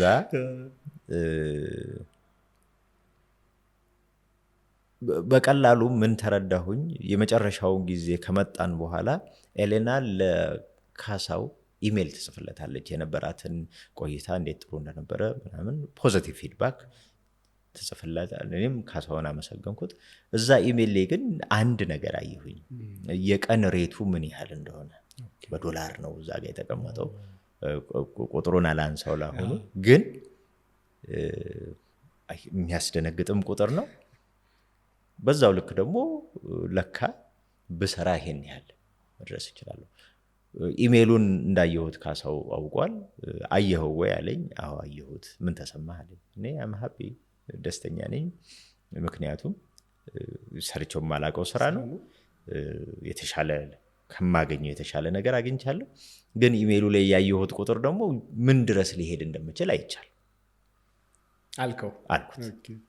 ይሄ በእኔና በካሳው መካከል በጣም ጠንካራ ግንኙነት ፈጠረልን። ከካሳው ጋር በጣም ብዙ ዝግጅቶችን አብረን ሰራን። የወርልድ ባንክ ስብሰባዎች ሲኖሩ፣ የዩኤንኢሲ የሚካሄዱ ትልልቅ ኮንፈረንሶች፣ ጉባኤዎች ሲኖሩ የእሱ ተቋም ኢቬንቱን ሲያዘጋጅ ኢቬንት ኦርጋናይዚንግ ቲም ውስጥ ሊድ በመሆን አሸሮቹን ማኔጅ በማድረግ አንዳንድ ጊዜ እሱ በሌለበት ቦታ እንኳን እሱን ወክዬ በመስራት በጣም ረጅም ጊዜ አብረን ሰራን። ይሄ ለኔ ምን አስተማረኝ? ለካ ከማስተማር ውጪ ያሉ በጣም ብዙ ስራዎች አሉ። ግን እነኚህ ከማስተማር ውጪ የምሰራቸው ስራዎች ደግሞ የማስተማር ዓለሙ ላይ ግብአት ይሆኑኛል። ስለዚህ እዛ በሚኖረኝ መስተጋብር ክፍል ውስጥ ገብቼ ለተማሪዎች የምሰጠው ተሞክሮ የተሻለ ሆነ። አሁን አላባ ሄጄ ስለ አግሪካልቸራል ኢንሹራንስ በዛች በመረዳቴ ስለዚህ ከኢንሹራንስ ጋር ከቢዝነስ ጋር ቢዝነስ ማኔጅ እንዴት እንደሚደረግ መረዳት ቻልኩኝ ማለት። የተለያዩት ኩነቶችንም አብሬ ስሰራ ይሄንን ነው እየተማርኩ የመጣሁት። ከዛ እየሰለጠንኩበት መጣሁ ማለት ነው። ከዛ ፊልሞች ላይ ሰብታይትል መጻፍ እያለ ይቀጥላል። አሁን ቋንቋውን መጠቀም ሲመጣ ወደ ቢዝነሱም ስትመጣ ቢዝነሱም ላይ ብዙ ነገሮችን እያገኘሁበት መጣሁ። በዛው ልክ ደግሞ አሁን ወደ ማርኬቲንጉ ስመጣ ማርኬቲንግም በትምህርት ነው እንጂ የማውቀው በስራ ብዙ አላውቀውም። ወደ ትምህርቱ ራሱ እንዴት መጣ? እንግዲህ ራሴን ስጠይቀው ከሰው ጋር ያለኝ መስተጋብር ጥሩ ነው፣ ሀሳብ ለማሳመን ጥሩ ነኝ፣ የተሻልኩ ነኝ ብዬ አሰብኩኝ። ያኔ ደግሞ ይሄ ኢትዮጵያን ዓለም ላይ የተሳለችበት መንገድ ከሚቆጠቁጡኝ ሰዎች መካከል ነበርኩና ሪብራንድ መደረግ አለበት፣ የአመለካከት መቀየር አለበት። የት ነው ይሄን የማገኘው ስል ማርኬቲንግ ውስጥ ሆኖ አገኘሁትና በዛ ነው ወደ ማርኬቲንግ የመጣሁት። እና ማርኬቲንግ ውስጥ ከገባው በኋላ በተለይ ቲቬት ሳስተምር አንዳንድ ትምህርቶቹ በጣም ጥሩ ናቸው፣ ግን ከጽንሰ ሀሳብ በዘለለ ለተማሪዎቹ ላስረዳ አልችልም። እዛ የዛን ሰዓት ላይ ለምሳሌ አንድ ኮርስ ሲሰጠኝ ያችን ኮርስ ልማርባት የምትችላት ቦታ ራሴን መክተት ያስፈልገኝ እንደነበረ ተረዳሁ። የተሻልኩ መሆን አለ። ምክንያቱም እኔ ኮሜርስ ስንማር ዶክተር ሙሉጌታ አሁን በጣም ጥሩ ወዳጄ ነው። የማርኬቲንግ አሶሲዬሽን ላይ አብረን ብዙ እንትንላለን። እሱ የተማሪዎች ፕሮሞሽን ማኔጅመንት የሚባል ኮርስ ነበር ያስተምረን የነበረውና ይበልጥ እንድንረዳው ፓናል ዲስከሽን ምናምን አዘጋጅቶልን ነበር። እንደ ነፍሳቸውን ይማርና እነ ጋሽ ውብሸት ወርቅ አለማው፣ እነ ሰሎሞን ሹምዬ ከተለያዩ ተቋማት መጥተው ብዙ ተሞክሮ ነገሩ። ለኔ ያቺ 2 ሰዓት በጣም ብዙ የተማርንባት ነበረችና ምናልባት እኔም ለተማሪዎች እንዲህ አይነት ነገር ባዘጋጅ ተጠቃሚ ይሆናሉ። በዛው ልክ ደግሞ እነሱም ያውቁትን አይነት ነገር እኔም ገብቼ ባቅ ይበልጥ ጠቃሚ ሊሆን ይችላል። ስለዚህ የተወሰኑ ተቋማት ጋር እየሄድኩኝ እኔም ስለ ስራው እንዳቅ እነሱም እኔ ጋር ትንሽ እውቀት ካለች ሊጠቀሙት እንዲችሉ። አሁን ያለው አለቃዬ ዶክተር ወንድወሰን ሁሌ የሚያነሳት ሀሳብ አለች። ኤክስተርንሺፕ ይላል። ኢንተርንሺፕ ተማሪዎችን ለስራ ላይ ልምምድ ስንለካቸው፣ ኤክስተርንሺፕ ደግሞ ራሱ አካዴሚሽኑ የሚያስተምረው ሰው ደግሞ ኢንዱስትሪ ውስጥ ገብቶ ግብአት ሲሆን ማለት ነው። ለሱ ለኢንዱስትሪውም ጥቅም ነው፣ ለራሱም ደግሞ ክህሎት ያዳብራልና ያቺ አንስቶልኝ ያቅ ስለነበረ እሷን መጠቀም ፈለኩኝ። እና አሁን እንደው ማመስገንም ከምፈልጋቸው መካከል ለምሳሌ ሰራዊት ፍቅሬ ያኔ ሰራዊት መልቲሚዲያ በደንብ ከተማው ላይ ገነው ከሚታዩት የኤጀንሲዎች መካከል ነበርና የማስታወቂያዎች ምኖች ይሰሩ ነበርና እሱ ጋር የተወሰነ ጊዜ በነፃ ሁሉ አገልግያለሁ። ለኔ ፕሮሞሽንን ለማስተማር ቢያንስ ምን ነገሮች ማወቅ አለብኝ። ዩኒቨርሲቲ ሴንት ሜሪ እያስተማርኩ የተወሰነ ሰዓት እሱ ጋር ሄዳለሁ እና ክፍል ገብቼ ለተማሪዎቹ ማወራው ነገር አገኛለሁ። ግን የዛን ሰዓት የዘራኋቸው ግንኙነቶች ናቸው በኋላ ላይ ፍሬ እያፈሩ የመጡት። እዚህ ጋር ያዝ ላድርግህ። ለምንድን ነው ያዝ ማደርግህ?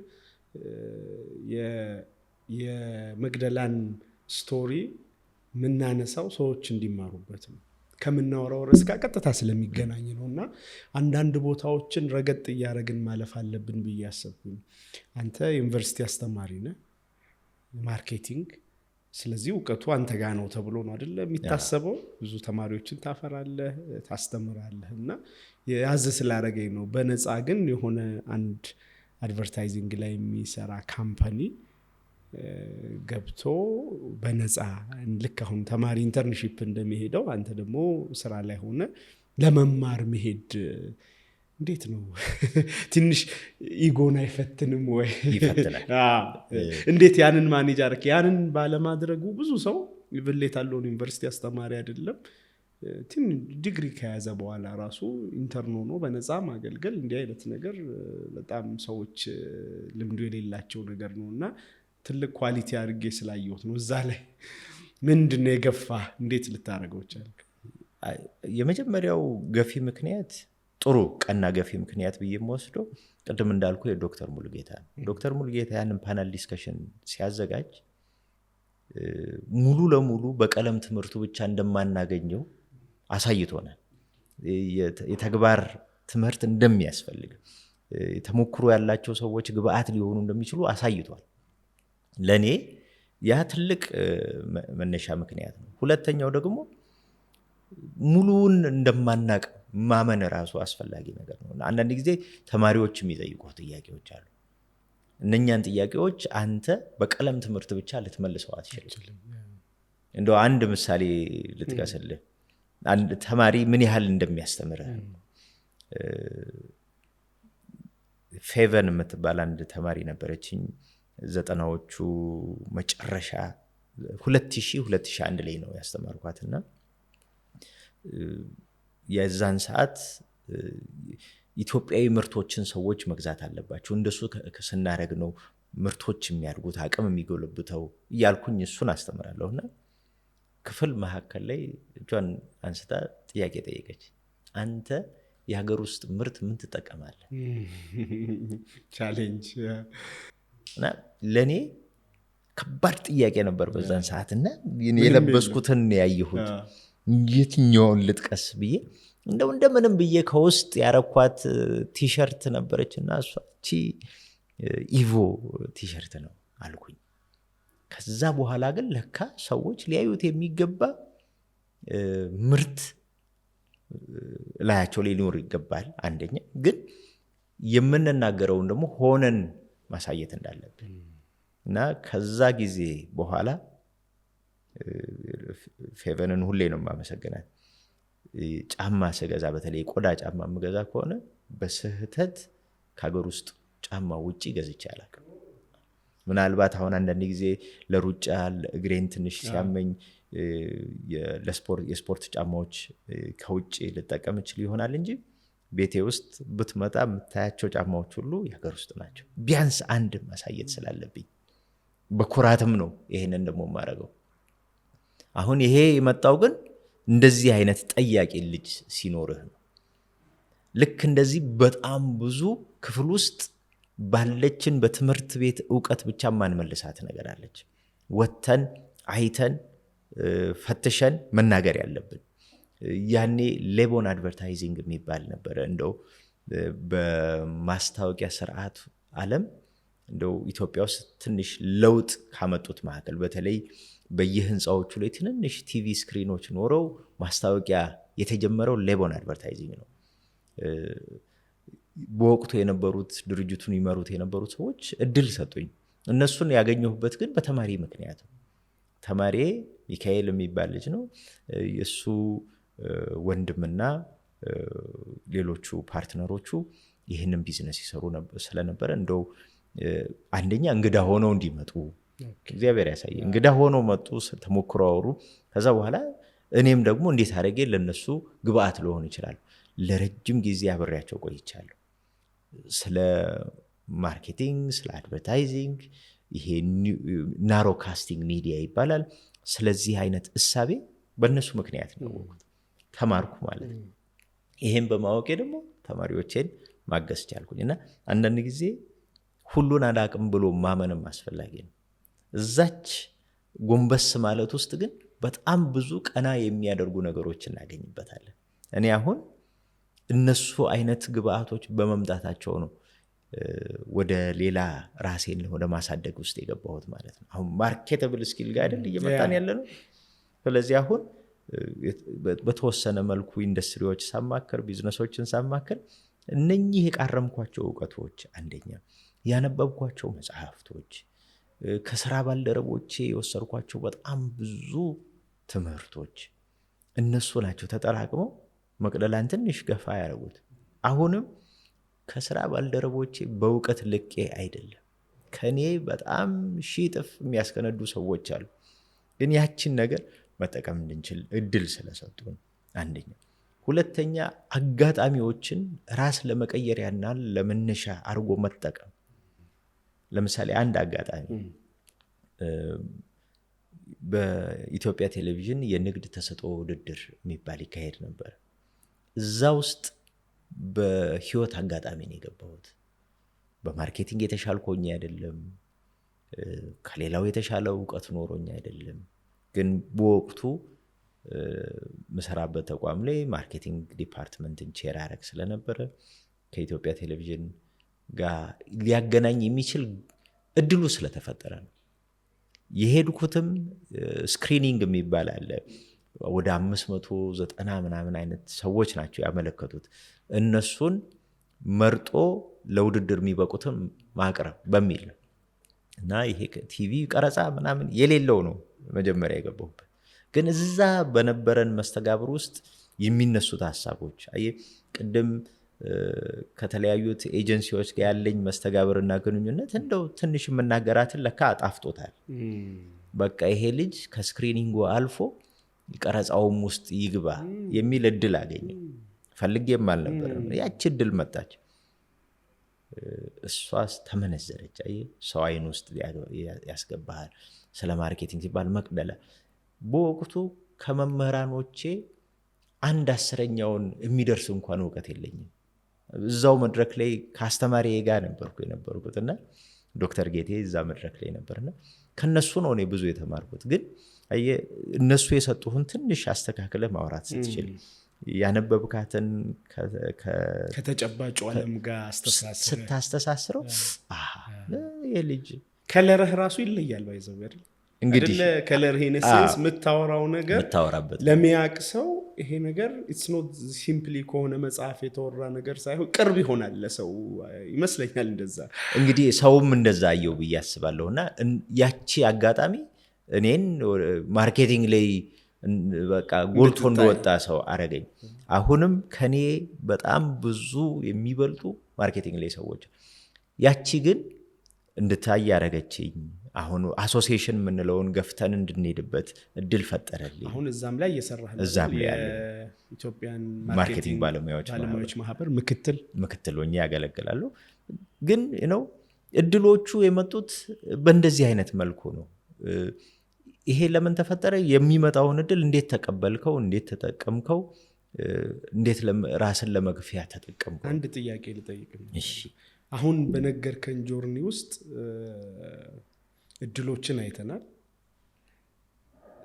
አቀባበልህን አይተናል፣ ያንተንም ማርኬተብል ስኪል እንዴት እየሰፋ እንደሄደ አይተናል።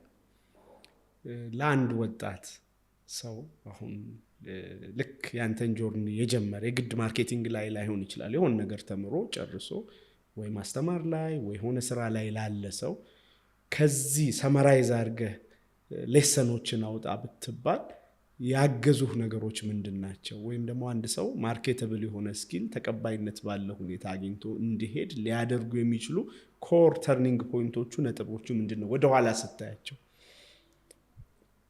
የመጀመሪያው እድሎችን መረዳት፣ ያለንባቸውን ቦታዎችም ማወቅ፣ የት ጋር ነኝ ያለሁት፣ ምን እድል አለኝ፣ ያለሁበትን ከእድሉ ጋር እንዴት ላስታርቀው እችላለሁ፣ አንደኛ ማየት።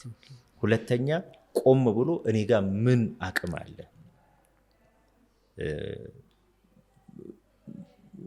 ማውራት ልወድ እችላለሁ፣ ወሬ ሊጣፍጥልኝ ይችላል። ግን ያንን እንዲጣፍጥ የሚያደርጉ መንገዶች ያስፈልጉ ነበረ እና እሱ በምን መጣ? ቶስት ማስተርስ የሚባል መድረክ ላይ ገባሁት።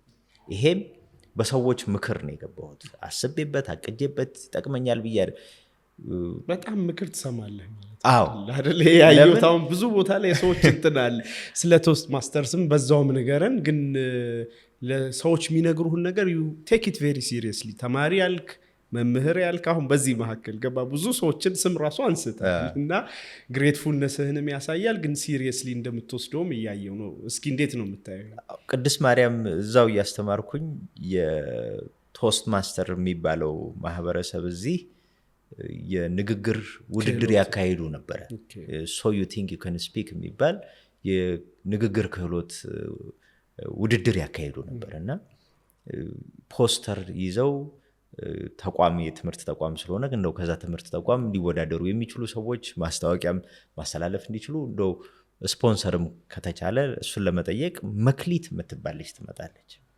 የሁለተኛ ዓመት የአዲስ አበባ ዩኒቨርሲቲ የምህንድስና ተማሪ ነች እና የሲቪል ምህንድስና መታ ስለ ፕሮግራሙ ስታስረዳኝ ፕሮግራሙ ምን ጥቅም እንዳለው ስትነግረኝ ያየሁት እኔ ስለ ፕሮግራሙ አይደለም። ይቺ ልጅ እንዴት አርጋ ነው ሐሳቧን ቀምራ ልታስረዳ ይቻለችው? እንዴት ጣፍጦኝ ነው የሰማሁት። ስለ ቶስት ማስተር ከዛ በፊት ሰምቻለሁ። ይገርምሃል። ግን ፍጹም የምለው ጓደኛዬ ቶስት ማስተርን ይድለኛል። ምናልባት በዛ አይን አላየሁትም ነበር ከዛ በፊት። ልክ የዛን ሰዓት ግን ይሄን ነገር ገብቼ ሄጄ ማየት አለብኝ እና የሚቀጥለው እሁድ ነበር የሚሰበሰቡት የነበረውና ሄጄ ያየሁት። ሰዎች የተዘጋጁበትን ርዕስ ንግግር ያቀርባሉ። ያ ንግግራቸው እዛ ባሉ አባላት ይገመገማል። ድንገት የጥያቄ ሰው ይጠየቃል፣ በዛ ላይ አስተያየት ይሰጣል። ይሄንን ሳይ ለካ ማስተማር ላይ ይሄ ያለ ማስተማር ላይ ግብአት ሊሆነኝ ይችላል። የዛኑ ቀን ነው የወሰንኩት ቶስት ማስተር አባል ለመሆን። ሁሌ በህይወቴ ከማመሰግናቸው ውሳኔዎቼ መካከል ያ ነው። ቶስት ማስተር ውስጥ በመግባቴ ማስተማር ስራ ላይ ምናልባት ተማሪዎቼ ደስ ብሏቸው እንዲማሩ ከሚያደርገው ነገር አንደኛው ግብአት የተገኘው ከዛ ውስጥ ነው። የሚቀርብበትን መንገድ የተሻለ ሊያደርገው ይችላል። እንግዲህ ሁሌ መስካሪዎች ተማሪዎች ናቸው እና ድሮ የነበረው መቅደላ አንድ አስተማሪና ምናልባት አሁን ያለው መቅደላ አንድ አስተማሪ ብዙ የተቀየረው በቶስት ማስተር ምክንያት። ቶስት ማስተር ደግሞ ሌላ ምን ሰጠኝ? የማቀውን ነገር እንዴት በተሻለ መልኩ ላቀርበው እችላለሁ። ስለዚህ ወደ ስልጠናው ዓለም እንድገባ ገፋኝ። መድረኮች ላይ ወጥቶ ማውራት መጣ። እነኚህ ራሴ ላይ ኢንቨስት ማድረግ ራሴ ላይ ነው የሰራሁት። ቶስት ማስተር ውስጥ አሁን 13ኛ ዓመቴ ነው። አሁንም ገና እቀጥላለሁ፣ ምክንያቱም የሚያልቅ ነገር ስላልሆነ። ግን ያኔ ከፍዬ የሜምበርሺፕ የአባልነት ከፍዬ ያገኘው የወሰድኩት የቶስት ማስተር ቆይታዬ አሁን እየከፈለኝ ነው። ወደ ምን መጣ? ማርኬተብል ስኪል ሆነ። ስለዚህ ስብሰባዎች ሞዴሬት ማድረግ ሊሆን ይችላል። ትልልቅ ኢቬንቶች ላይ ንግግር ማድረግ ሊሆን ይችላል። ስልጠና ሊሆን ይችላል። ኢቬንት ላይ ሆስት ትሆናለህ። ማስተር ኦፍ ሴሬሞኒ የምንለው ራሱ ማስተማሩ ይሄ ሁሉ ምናልባት እኔ እናንተ እዚህ እንድናወራ ምክንያቱም ምክንያቱም የማውቀውን ነገር ጥሩ አድርጌ የማልነግርህ ከሆነ ወርክሾፕ ላይ እንኳን ትጠራኝ ላውቀው እችላለሁ፣ ግን የማውቀውን ማስረዳት ችያለሁ። ይሄ ለእኔ በቶስት ማስተር የመጣ ነው። ከዛ ቀድሞ ደግሞ ቅድም ያልኩ ብራንዲንግ ላይ የተወሰነ ነገር መለወጥ እፈልጋለሁ። ብራንዲንግን በስቶሪ ቴሊንግ መቀየር እፈልጋለሁ። ስለዚህ ስቶሪ ቴሊንግ ላይ ጎበዝ መሆን እፈልጋለሁ። ምናልባት አያቴ እግር ስር ስላደኩ ሊሆን ይችላል፣ እሱ ታሪክ ይነግረኝ ስለነበር የእሷን መያዜ ሊሆን ይችላል። አሁን ላይ ቶስት ማስተር እነኚህን ነገሮች ነው የፈጠረልኝ። በጣም ብዙ ክህሎቶች የምናገኝበት። አሁንም በጣም ብዙ ሰው ከመመክረው ነገር መካከል የንግግር ክህሎት፣ የተግባቦት ክህሎት፣ የአመራር ክህሎትን ሰው ማዳበር ከፈለገ ቶስት ማስተር ውስጥ መግባት በጣም ትልቅ ቦታ ይቀይራል። ዓለም አቀፍ ነው። ከተለያዩ ሀገሮች ጋር ግንኙነት እናደርግበታለን። በጣም ብዙ ያገዘናል። በቶስት ማስተር ሁሌ ስለ ሪብራንዲንግ ምን ሳስብ እንደው ትልቅ መድረክ ላይ ብዙ ሀገር ያለበት ቦታ ላይ ሄጄ መናገር ፈልጋለሁ እል ነበር የዛሬ 15-20 ዓመት። በቶስት ማስተር ያንን ነገር ማድረግ ችያለሁ። ኢንተረስቲንግ። አውርቻለሁ። የምስራቅ አፍሪካ የቶስት ማስተር ዲስትሪክት የምንለው አለ። ዲስትሪክት 114 ከ80 በላይ ክለቦች ያሉበት ከ7 በላይ አገሮች የሚሳተፉበት እንደዛ መድረክ ላይ ሄደህ ማውራት መቻል ራሱ በጣም ትልቅ ነገር ነው ለእኔ። ህልሜ ውስጥ የነበሩትን ነገሮች ማድረግ ስለቻልኩ ነው።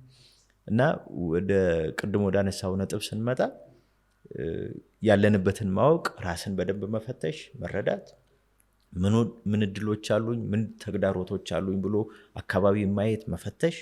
ሶስተኛ እነኛን እድሎችና ተግዳሮቶች ካሉኝ አቅሞች ጋር ለማስተሳሰር ምን ነገር ላይ ራሴ ላይ መስራት ይጠበቅብኛል። ሁሉም ሰው ይሄንን ማድረግ ቢችል የተወሰነ ነገር ጋር ማለፍ ይችላል። አሁን ላሉ ወጣቶች ሁሌ የምመክረው ከትምህርት ቤት ስትወጡ ዲግሪውን ብቻ ይዛችሁ አትወጡ። ከዲግሪው ጀርባ በጣም ብዙ ነገር ያስፈልጋል። ከሰው ጋር የመግባባት ክህሎታችሁ ምን ይመስላል? እሱ ላይ መሰራት አለበት። ቀለም ላይ ጎበዝ ስለሆንኩኝ ነገ ተቋም ይቀጥረኛል ማለት አይደለም። የሚቀጥረኝ ተቋም እውቀቱን ይፈልጋል፣ በዛው ልክ አብሮ መስራት የሚችል ሰው መሆኔንም ማወቅ ይፈልጋል። ስለዚህ በምንማርባቸው ትምህርት ቤቶች ውስጥ የተለያዩ ክበባት ውስጥ ተሳትፎ እናደርጋለን ወይ? መብራርን እንለምድበታለን፣ ከሰው ጋር አብሮ መስራትን እንለምድበታለን አይደለም? እነኚህ ክህሎቶች ናቸው የሚመነዘሩት። ሂውመን ስኪል የሚባሉት እነኚህ ሰዋዊ ክህሎቶች እነኚህ ናቸው። እነሱ ላይ እንስራ። በዛው ልክ ጎን ለጎን ራሳችን ላይ መጨመር የሚገቡን ክህሎቶች ደግሞ አሉ። ቴክኖሎጂ ደግሞ ያስፈልጋል። ሰሚና ሳደራ የሚባል አንድ ወዳጄ በጣም ከምወድለት ነገር ክሪኤቲቭ ሴክተሩ ላይ ነው የሚሰራው እና አንድ ጥያቄ ተጠየቀ። እነኚህ አርቲፊሻል ኢንቴሊጀንስ ከመጣ በኋላ እኛ ገበያው እየፈለገን አይደለም ብሎ ይጠይቁታል። እና ምን እናድርግ ነው? ምን አለ?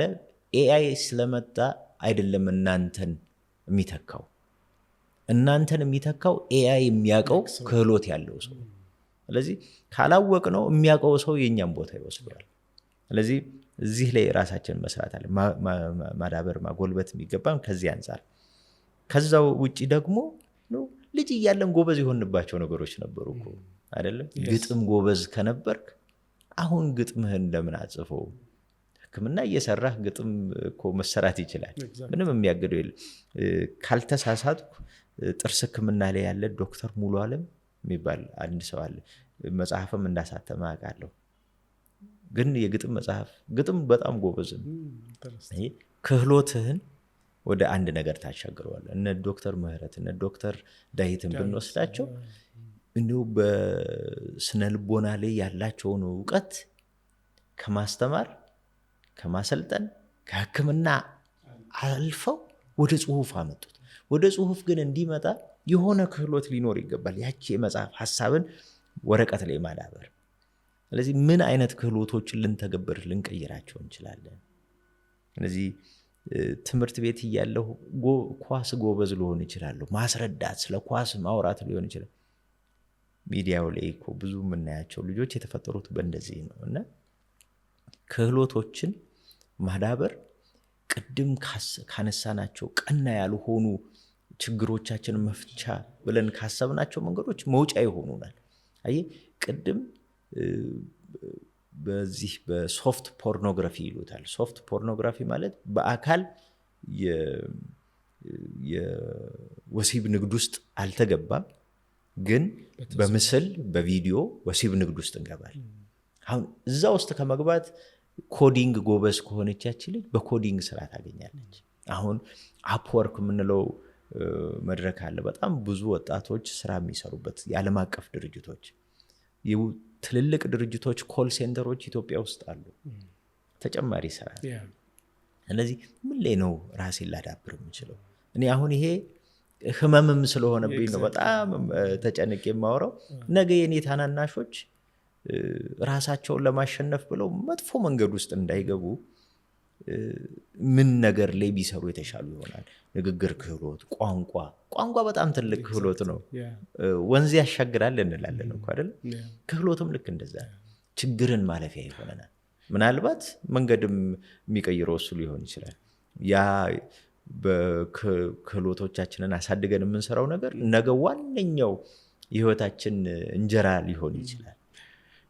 ከአንተ አንድ ያየሁት ነገር ብዙ ሰው የሆነ ማርኬተብል ስኪል አዲስ ልልምድ ሲል በቃ ያለውን ጥሎ ግዴታ ምንድን ነው የምፈልገው ብሎ ሌላ አይነት እሳቤ ውስጥ ሩቅ የሚሄድ ሰው አለ እና በሱም ጊዜውን ስራ ፈቶ ረጅም ሰዓት ይፈጃል እና ያንተ ግን አልወጣህም።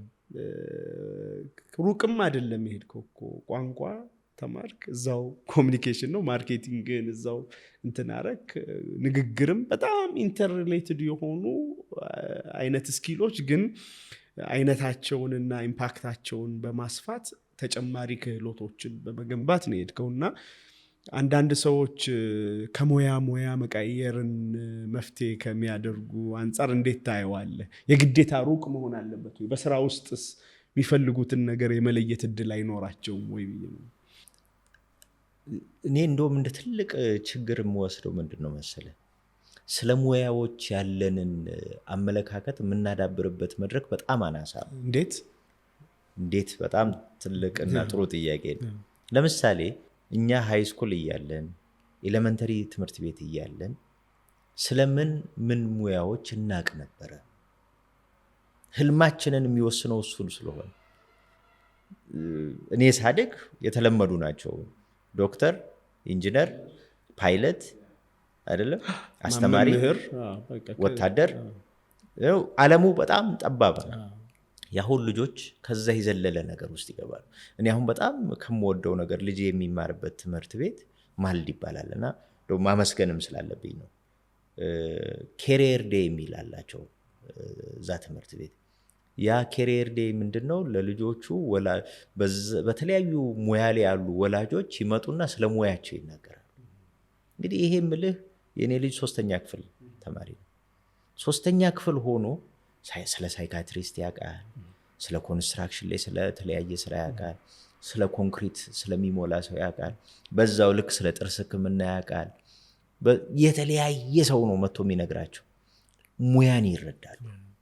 ሙያን በተረዱ ቁጥር ራሳቸውን ሲስሉትም የት ድረስ መሄድ እንደሚችሉ ያውቃሉ። እና ለምሳሌ በፊት ኮንስትራክሽን ማኔጅመንት የጨረሰ ሰው ወይም ሲቪል ምህንድስና የጨረሰ ሰው በቃ የሚያስበውም ነገር አለ። አየ ጠባብ ነው። ይህንን አስፍቶ ማየት ያስፈልጋል። ስለዚህ እንደ ትምህርት ተቋማትም ያለብን ትልቁ ኃላፊነት ለምሳሌ አንድ ማርኬቲንግ የሚጨርስ ሰው ምን ነገር ሊሰራ ይችላል? ምን ውስጥ ሊገባ ይችላል? ዓለሙን ማስፋት ስንችል ነገ ላይ ይሄን እየሰራ ያችንም ማዳበር ይችላል ማለት ነው። አካውንቲንግ የሚጨርስ ሰው ምን ድረስ ሊሄድ ይችላል? ዓለሙ በጠበበ ቁጥር ነገ በቃ ህይወቱን መቀየር ሲፈልግ ይሄኛውን ትቶ ሌላ ጋር ይሄዳል ማለት ነው። እንደሱ እንዳይሆን ምን ልናደርግለት እንችላለን? ይሄም ሲሆን ግን ድሮ የነበሩ ክህሎቶችን መጣል የለባቸውም። ፍላጎቶች፣ ምኞቶች፣ ታለንቶች የምንላቸው እኔ የትም ሲሄድ እንደ ምሳሌ የምጠቅሰው የአንድ ወዳጄ ተሞክሮ አለ። ብዙ ሰው ያውቀዋል። ሳሚዳን በሙዚቃ ነው ብዙ ሰው የሚያውቀው። ሳሚዳን ስራ ትምህርቱ የኮንስትራክሽን ማኔጅመንት ነው የጨረሰው። በኮንስትራክሽን ማኔጅመንት ነው ብዙ የሰራው። ግን ውስጡ የሙዚቃ ፍላጎት አለው። ይጽፋል፣ ግጥሞች ይጽፋል። ስለዚህ ይሄንን ክህሎቱ ነው ይዞት ወጣ፣ ከፍ አደረገው። ከዛ ሲያየው እንደውም ጥሩ የሚሰራበት እሱ ሆኖ ተገላበጠ ማለት። አንዳንድ ጊዜ እንደዚህ ቁጭ ብለን መጠየቅ ይፈልጋል። ይሄንን ስል ደግሞ እኔ ለወጣቶቹ ብቻ መሆንም የለበትም። በየቤታችን በጣም ታላላቆቻችን ደግሞ አሉ አይደል? አቅም ያላቸው። ኑሮ ሲከብድ ደግሞ የሚጎዱትም እነሱ ናቸው ብዬ ስለማስብ ነው። አጠገብህ ልጅ ሲኖር ሊደግፍ ይችላል። ወላጆቻችንን እኛ እንደግፋለን። አጠገባቸው ልጆች የሌሏቸው ነገ የሚደግፋቸው ሰዎች ነገ ላይ የሚቸገሩት እነሱ ናቸው። ኑሮ ሲከብድ የዘይት ዋጋ ከጡረታ ዋጋቸው በላይ ሲሆን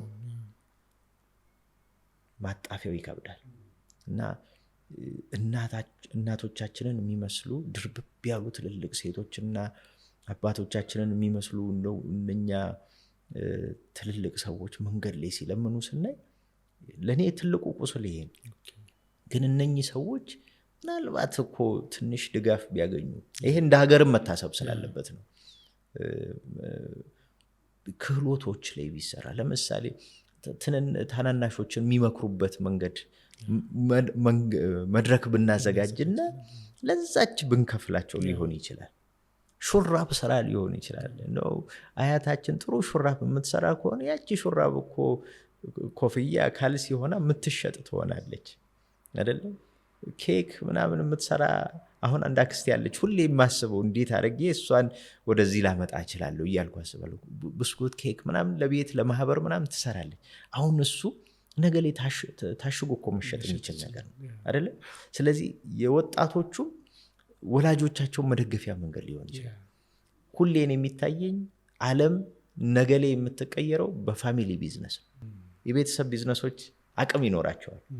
ቫሊዩ ቅርብ ስለሆነ መረዳዳቱ፣ መግባባቱ፣ መተጋገዙ በጣም ጠንካራ ስለሆነ ምናልባት ያቺ ቤት ውስጥ የምትጀመር የቤት ባልትናን አደራጅታ ለአክስት ላጎት የምትሸጠው ነገ ጎረቤት ሲገዛት፣ ነገ ሱቅ ስትሆን፣ ነገ ድርጅት ስትሆን እና ይሄንን ማሰብ ያስፈልጋልና ሁሌ በተለይ እንደዚህ ፖድካስቶች ሰዎች ሲሰሙ ለራሳችሁ ብቻ ብላችሁ አትስሙ ነው የምለው። ምናልባት ይሄ የምሰማው ነገር ለገሌ ይጠቅማል፣ ለእኔ ባይጠቅም ለገሌ ሊጠቅም ይችላል፣ ለገሌ እንዲላግዝበት ይችላል ብሎ እንዲያስብም ነው። እና ማርኬተብል ስኪልን ወጣቶች ጋር ብቻ ሳይሆን ትልቁም ሰው ጋር መድረስ የሚገባው ነገር ነው። እና እንዴት አድርገን ልናደርጋቸው እንችላለን? ለወጣቱ በጣም ተጨንቀን የምናነሳበት ዋናው ምክንያት ግልጽ ነው። 73% እድሜው ከ29 በታች ነው የሚል ጥናት አለ አይደለም? በጣም ብዙ ሰው ወጣት ማህበረሰብ ውስጥ ትልቅ ነው። የሀገሪቱን ትልቁን ማህበረሰብ የሚሸፍነው ወጣቱ ነው። ስለዚህ እነሱ ላይ መስራት ነገን መስራት ስለሆነ በዛው ልክ ግን ወላጆቻችንም መታሰብ አለባቸውና እንዴት አድርገን ልናስተካክለው እንችላለን? ከጡረታ በኋላ ሰዎች የሚሰሩበት መንገድ እንዴት ነው ልናመቻች የምንችለው? ምክንያቱም ጡረታ አንዳንድ ጊዜ ከባድ ነገር ነው። ሰዎች በአንዴ ውድቅ ሲሉ እናያለን አይደለም? ጠዋት 2 ሰዓት እስከ 11 ሰዓት ይሰራ የነበረ ሰው፣ ቢሮ አለኝ ብሎ ይሄድ የነበረ ሰው ጡረታ ወጥቶ ልክ ቤት መቀመጥ ሲጀምር በአንዴ መገርጀፍ እንዳይመጣ እሱንም መጠንቀቅ ያስፈልጋል። እንዴት አድርገን እነኝህን ሰዎች ስራው ዓለምን ግብአት እንዲሆኑ ልናደርጋቸው እንችላለን? በምክር ሊሆን ይችላል፣ በክህሎት ሊሆን ይችላል፣ ባላቸው ተሰጥኦ ሊሆን ይችላል። ማህበረሰቡ ውስጥ ኮንትሪቢዩት የሚያደርጉ እንዴት ልናደርጋቸው እንችላለን? ይህን ማሰብ። እዚሁ የመጨረሻ ከማርኬተብል ስኪል ጋር የመጨረሻ ጥያቄ ላንሳለ። ከማርኬተብል ስኪል ሌላውን እንቀጥላለን እና አንድ የ25 ዓመት ወጣት የሆነ ቦታ ተቀጥሮ ይሰራል። ደሞዙ 15,000 ብር ነው። ቅድም ያልካቸው የቤት ወጪ ምን ሲጨመር አልበቃው እና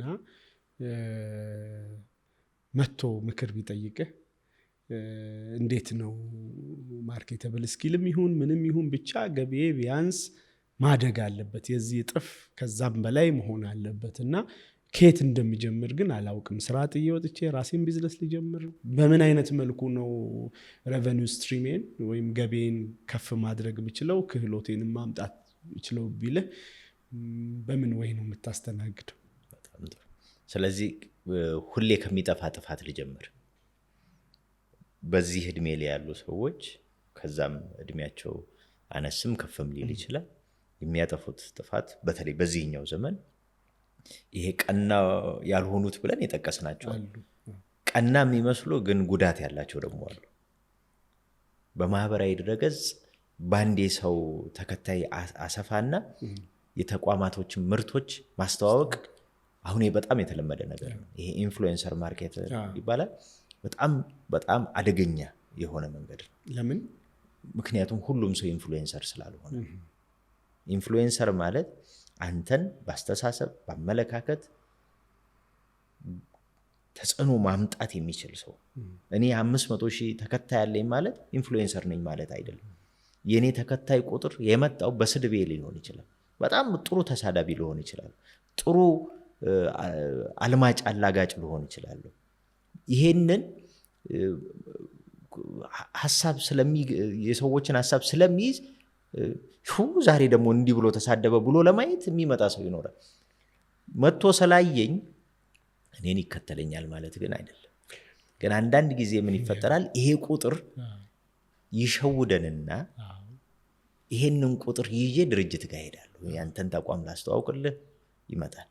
ይሄንን ስል በጣም በጥሩ መንገድ የሚሰሩትን ልጆች እንዳሉ ሳልክድ፣ ራሳቸው ላይ በደንብ ሰርተዋል፣ ራሳቸውን በደንብ አውጥተዋል፣ ራሳቸውን በደንብ አድርገው አርቀዋል፣ ብራንድ ፈጥረዋል፣ የተቋማትን ስነ ልቦና በደንብ ተረድተው በዛው ልክ ደግሞ ኤቲካል በሆነ መንገድ የሚሰሩትን እንዳሉ ሆኑ። ስለዚህ ዝም ብዬ ስለ 500 እና 100,000 ሰው ስላለኝ አልደረስኩም፣ ልደርስም ገና ብዙ ይቀረኛል ስለሆነ ብቻ መሆን የለበትም። ስለዚህ አሁን ብዙ ሰው እንደ ቀላል አማራጭ ይሄን ነው የሚያደርገው። ባይ ዘ ዌይ ብዙ ሰው የማያውቀው ይሸጣል። እኔ አደረጀዋለሁ 15-20,000 ከደረሰ በኋላ እሸጠዋለሁ። ለተቋም ይሸጣል። ባይ ዘ ዌይ አሁን ብዙ ሰው የማያውቀው ተከታይ ይሸጣል። እና የምንከተለውንም በደንብ ራሳችንን መፈተሽ ያለብን ከዛ አንፃር ነው። ስለዚህ እኔ ሁሌ የምለው ምንድነው፣ የመጀመሪያው ጎበዝ የሆንከው ምን ነገር ላይ ጥሩ ነው። አንዳንድ ሰው ምንም ነገር የለኝም ሊል ይችላል። ግድ የላቸውም። ትንሽ ቆም በሉና ጠይቁ። እንደው ሰዎች እንደው እንዳንተ እንትን ብችል የሚለን ነገር ካለ ያ መነሻ ነጥባችን ሊሆን ይችላል። ያ ካልሆነ ደግሞ ጊዜው ምን ይፈልጋል? የጊዜው ክህሎቶች ምንድን ናቸው? እስከ 2030 ምን አይነት ክህሎቶች ያስፈልጋሉ? አይደለም ቴክኖሎጂ አንደኛው ትልቁ ክህሎት ነው። ኮሚኒኬሽን ትልቁ ክህሎት ነው። ቋንቋ ትልቁ ክህሎት ነው። ኮዲንግ በጣም ትልቁ ክህሎት ነው። አይደለም እነኚህን ክህሎቶችን የማዳብርበት መንገድ መፍጠር። ስለዚህ እነኚህን ከ25 ዓመት አካባቢ ያሉ ልጆች መመክራቸው ይሄንን ነው። ወይም የዩኒቨርሲቲ አሁን የሚጨርሱትን ልጆች ሊሆን ይችላል። በተለያዩ መድረኮች ላይ የሚሰጡ ስልጠናዎች አሉ። አሁን እንደነ ዩዴሚ፣ ኮርሴራ፣ አሊሰን በጣም ብዙ አሉ። ሌሎች በነፃ ኮርሶች ልንወስድባቸው የምንችላቸው እነኚህን መድረኮች ተጠቅሞ ኮርሶች መውሰድ፣ የተለያዩ መድረኮች ላይ መሄድ አንደኛው ይሄ። ሁለተኛ ኔትወርክን በደንብ መጠቀም። ሰዎች ኔትወርክን ለፍላጎት ብቻ ማሟያ ያደርጉታል። ኔትወርክ ፍላጎት ማሟያ ብቻ ሳይሆን እኛም ራሳችንን የምናጠነክርበት መንገድ ስለሆነ እንደው አካባቢ ምን አይነት ሰዎች አሉ፣ የምማርባቸው ሰዎች አሉ ወይ፣ የተሻለ ነገር የማገኝባቸው ሰዎች አካባቢ ያሉ ወይ። ተመሳሳይ ሰው ጋር ሁሌም ሙሉ ከሆነ አዲስ ነገር ላገኝ አልችልም አይደለም። ስለዚህ እነኚህን ነገሮች መቀየር ያስፈልጋል። እኔ አሁን ከተወሰኑ ጓደኞቼ ጋር አርብ የምንገናኝባት መድረክ አለች እና ፍራይዴስ ስፓርክ ትባላለች እና ሀሳብ ላይ ነው የምንወያየው እና ወደ 13-14 ሰዎች ነን። ከተለያየ ሙያ ዘርፍ ከተለያየ የህይወት መንገድ ነው የተገናኘ ነው። ህይወት ነች መንገድ ያገጣጠመችን እና የማይነሳ ርዕስ የለም። ለምሳሌ ስለ የህይወት መርሆቻችን ምን መሆን አለባቸው ሊሆን ይችላል። የትምህርት ስርዓቱ ምን ያህል እኔ ላይ ተጽዕኖ አምጥቷል፣ ነገ ላይ እንዴት አድርገን እናስተካክለው ሊሆን። በተለያየ ሀሳብ ላይ ቁጭ ብለን እናወራለን። እየጠጣን ሻያችንን እየጠጣን ምግብ እየበላን ነው የምናወራው። ግን እንዲህ አይነት ሀሳቦች ልክ እሱን ጨርሼ ስወጣ በቃ ስንት መጽሐፍ ውስጥ እንደሚገለጥ ልነግርህ አልችልም። ሰዎች እንዲህ አይነት መድረኮች ያስፈልጓቸዋል፣ ቁም ነገር የሚያወሩባቸው። ያ ማለት ህይወት ሁሌ ቁም ነገር መሆን አለባት ማለትም አይደለም። መውዛት አለበት፣ ሳቅ ጨዋታ ያስፈልጋል። አንዳንዴም ትንሽ አርቲቦርቲም ወሬም ሊኖር ይችላል። ግን ቁም ነገር የምናወራባቸው መድረኮች አሉ ነው። ከሰዎች ጋር ሀሳብ ይህን አላቅም ነበር፣ ኮስችን የምናይበት፣ ራሳችን ደግመን የምናይበት። እንዴ እንዲህም ለካ ይታሰባል የምትልበት መድረክ ሲኖርህ ነገርህን መቀየር ትችላለህ። ብዙ ሰዎች የሄዱባቸው መንገዶች አንተ ከሄድክበት በጣም የተለየ ሊሆን ለካ እንዲህም ባደርግ እችላለሁ። ይህንን ነው የምመክረው ለልጆቹ። የት ነው ጊዜያችሁን የምታሳልፉት? ምን ስታረጉ ታሳልፉታላችሁ? በጣም የሚናቅ ግን ትልቅ ዋጋ ያለው ክህሎት ማንበብ።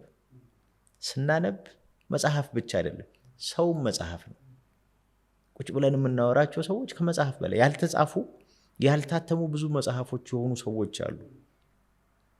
እና እነኚህ ንግግሮች እውቀት ይሰጡናል። እንዲህ ላደርግ እችላለሁ አይደል? ይሄንን ማሰብ። የማታ ማርኬቲንግ ሳስተምር አንድ ልጅ ነበረ፣ እንደው ይቅር በለኝ ቢላል ስሙን ስለዘነጋሁት ማስታወስ ስለነበረብኝ። ሊሙ ካፌ የምትባል ካሳንቺስ ጋር ቤት ነበረች፣ ነጋ ህንፃ ስር። የማታ እየተማረ ግን ቀን እዛ መስተንግዶ ይሰራል። እኔ እንዲህ ይሄ ብሩህነትን ይፈልጋል፣ ስራን አለመናቅ። ምክንያቱም እዛ መጥተው የሚስተናገዱት አንዳንዶቹ ልጆች የክፍል ጓደኞቹ ናቸው፣ ግን ስራውን ነው እሱ የሚያየው። በዛ ስራ በመቀየር አሁን ትልቅ ቦታ ነው ይሄ ልጅ ያለው። ሁሌ ትንሽ ስራ ብለን አለመናቅ። አሁን ብዙ ሰዎች አይ እዚህ ጋማ ገብቼ እንዴማ እንትን ስጎትት አልገኝም ይላል። የሚመጥነው የምንሰጠው ቫልዩ ነው እንጂ ስራው አይደለም። ስራው በጣም ብዙ ነገር ስለሚያስተምረን ጥበቃ ሊሆን ይችላል፣ ጽዳት ሊሆን ይችላል። ሀቅማ የምናወራ ከሆነ እኮ እህት ወንድሞቻችን ውጭ ሀገር ሲሄዱ እኮ የሚሰሯቸው ስራዎች ሁሉም እንደው እዛ ትልልቅ ደረጃ ላይ ያለ ስራ ነው እንዴ? አይደለም። ሱፐርማርኬት ውስጥ ሽያጭ ላይ ሊሆን ይችላል። አንደኛው ተቋም ውስጥ ታላላቆችን መንከባከብ ሊሆን ይችላል። ምንም ነገር ሊሰራ ስራን አለመላቅ። እነኚህ ለ25 ዓመት ላሉ ልጆች መመክረው ስራ አትናቁ። ሶስተኛው አብዛኛው ሰው እኔ እንደጨረስኩ የራሴን ስራ ነው መስራት እፈልጋለሁ የሚለው ጥሩ ፍላጎት ነው። ግን የራስ ስራ መስራት ምን ይጠይቃል የሚለውን ቆም ብሎ ማሰብ ይፈልጋል። የራስ ስራ ስትሰራ ሰው ማኔጅ ማድረግ ይጠይቃል። ሰው ማኔጅ እንዴት እንደሚደረግ አቅበታለሁ። የራስ ስራ ስንሰራ ጊዜን ማኔጅ ማድረግ ይፈልጋል። ጊዜን ማኔጅ ማድረግ እችላለሁ ወይ? የራስ ስራ ስንሰራ ሂሳባችንን ማኔጅ ማድረግ ይጠይቃል። ሂሳብ ማኔጅ እንዴት እንደሚደረግ አውቃለሁ ወይ? በሆይ ሆይታና በእፍታ የራስ ስራ አይሰራ። አንዳንድ ጊዜ እንደ ሀገርም ካጠፋናቸው ጥፋቶች መካከል ይሄ ነው። በቃ ስራ ፈጣሪ ማብዛት ምናምን ጥሩ ነው፣ ግን ስራ ፈጣሪ ስናበዛ ስራውን ማኔጅ ማድረግ የሚችል ሰው አርገናቸዋል ወይ? እና ሁሌ በነፃም ይሁን ተቀጥሮ አንድ ሰው ከ6 ወር እስከ 1 ዓመት መስራት አለበት፣ ስራን እንዲያውቅ፣ ስራ ባህል እንዲኖረው። ምክንያቱም በተቀጠርኩበት ስራ ሰዓት ማኔጅ ማድረግ ካልቻልኩኝ በራሴ ስራ ሰዓት ማኔጅ ላደርግ አልችልም። ብዙ ሰው አለቃ እንዲኖረኝ ስለማልፈልግ ይላል። የራስህን ስራ ስትሰራ 1000 ነው አለቃ። ደንበኛው ሁሉ አለቃ ነው፣ ባለጉዳዩ ሁሉ አለቃ ነው። እንደፈለክ ዘግተህ መሄድ አትችልም። ስራ ነው አይደለ? ይሄ 11 ሰዓት ሲሆን ልትወጣ ትችላለህ ሰው ጋር ስትሰራ ተቀጥረ። እዚህኛው ላይ ግን ላችል ትችላለህ፣ ልታነጋም ትችላለህ። እና አንዳንድ ጊዜ አለስልሰን በጣም አለዝበን የሸጥናቸው ሀሳቦች ብዙ ሰዎችን እየጎዳብን። ስለዚህ ለእነኚህ ወጣቶች ሁሌ የምመክረው ይህንን ነው። ከዛ እንደዚህ ትውልድ ደግሞ እድለኛ ትውልድ የለም። ለቴክኖሎጂ በጣም ብዙ እድል አለው፣ ለመረጃ በጣም ብዙ እድል አለው። በዛው ልክ እንደዚህ ትውልድ ደግሞ የተጨነቀ ትውልድ የለም። ለቴክኖሎጂ ብዙ እድል ስላለው አየህ፣ መኖሩም እድልም ጉዳትም ነው። ለመረጃ ብዙ እድል አለው፣ ጉዳትም እድልም ነው። ይሄንን ግን መዝኖ ማየት ይፈልጋል። ለምሳሌ ጊዜን በቀን የት ነው የማሳልፈው? የማሳልፈውን ጊዜ ቀና ነገር ላይ እያሳለፍኩት ነው ወይ? ለምሳሌ አሁን ሁሌ ከማደርጋቸው ነገሮች መካከል እስቲ ስልካችሁን ክፈቱና ስክሪን ታይማችሁን እዩ እላለሁኝ። ይህንን የምልበት ምክንያት ምንድን ነው? የት ጋ ነው ጊዜን እያሳለፍኩ ያለሁት? ለምሳሌ ራሴን የሚገነባ ነገር ላይ አሳልፌዋለሁ ወይ? ራሴን የተሻለ የሚያደርግ ነገር ላይ አሳልፌዋለሁ ወይ? ይሄ ነው ለእኔ ማርኬተብል ስኪል ዴቨሎፕ ስናደርግ እነኝህን ጊዜያቶች መጠቀም። ስለዚህ የማንበብ ክህሎቴን የሚያዳብርበት ቦታ ሊሆን ይችላል። ድምፄ ጥሩ ከሆነ ነገ እኮ መጽሐፍ ልተርክ ሊሆን ይችላል አይደል? ሙዚቃ መሳሪያ የምጫወት ከሆነ ነገ ወደሱ ጋር ልመጣ እችል ይሆናል። እንዴት አድርጌ እኔን ላደርግ የምችለው? ይሄ ለሁላችንም የቤት ስራ ነው። አሁን ይህንን ራሱ ስል ገና ብዙ ያልሰራኋቸው የቤት ስራዎች እኔ ራሴ ያሉ ነገ ምን መጨመር አለብኝ? ድሮ እህቴ ምን ትለኝ ነበረ? እንዲህ ሰርቼ እንዲህ አድርጌ እንትናን አግኝቼ ምን አገኘህበት ትለኛለች። እሺ ሰው አወክበት፣ ግንኙነትህን አጠነከርክበት፣ ከዛ የዘለለ ምን አረክበት? ታናሽ እህቴ ነች ይሄን የምትለኝ። ለነገሩ መግደላ በማንም መመከር ይችላል። ሀምብል ነው እና ለእኔ በጣም ትልቅ ጥያቄዎች ነበሩ። አሁንም በነፃ ነው የምታደርገው ትለኛለች። እርግጥ እነኛ በነፃ የሰራኋቸው ዘመናት ቆይተው እየከፈሉኝ ናቸው። ግን በነፃ ስሰራ ደግሞ ተጎድቼም መሆን የለበትም። አየህ ራሴን እያቆየሁ መሆን ሰው ላይ ተደግፌ ከሆነ ሁሌ የማደርገው አደጋ ነው። ስለዚህ አንዳንድ ጊዜ በፓሽን የምንሰራቸው ነገሮች ይኖራሉ። ፓሽን ኢዝ ጉድ። ፓሽን ሪዋርድ ይኑሩ። በስሜት የምንሰራቸው ነገሮች ሊኖሩ ይችላል። ስሜት ሲኖረን ተግተን እንድንሰራ ያደርጋል። እዛ ስሜት ውስጥ ግን ነገን የማይለዝብ የማይደክም አቅም የሚያስገነባንም ደግሞ ነገር እየፈጠርን መሆን መቻል አለበት። ስለዚህ ሁሌ ቆም ብለን ለምንድን ነው የማደርገው?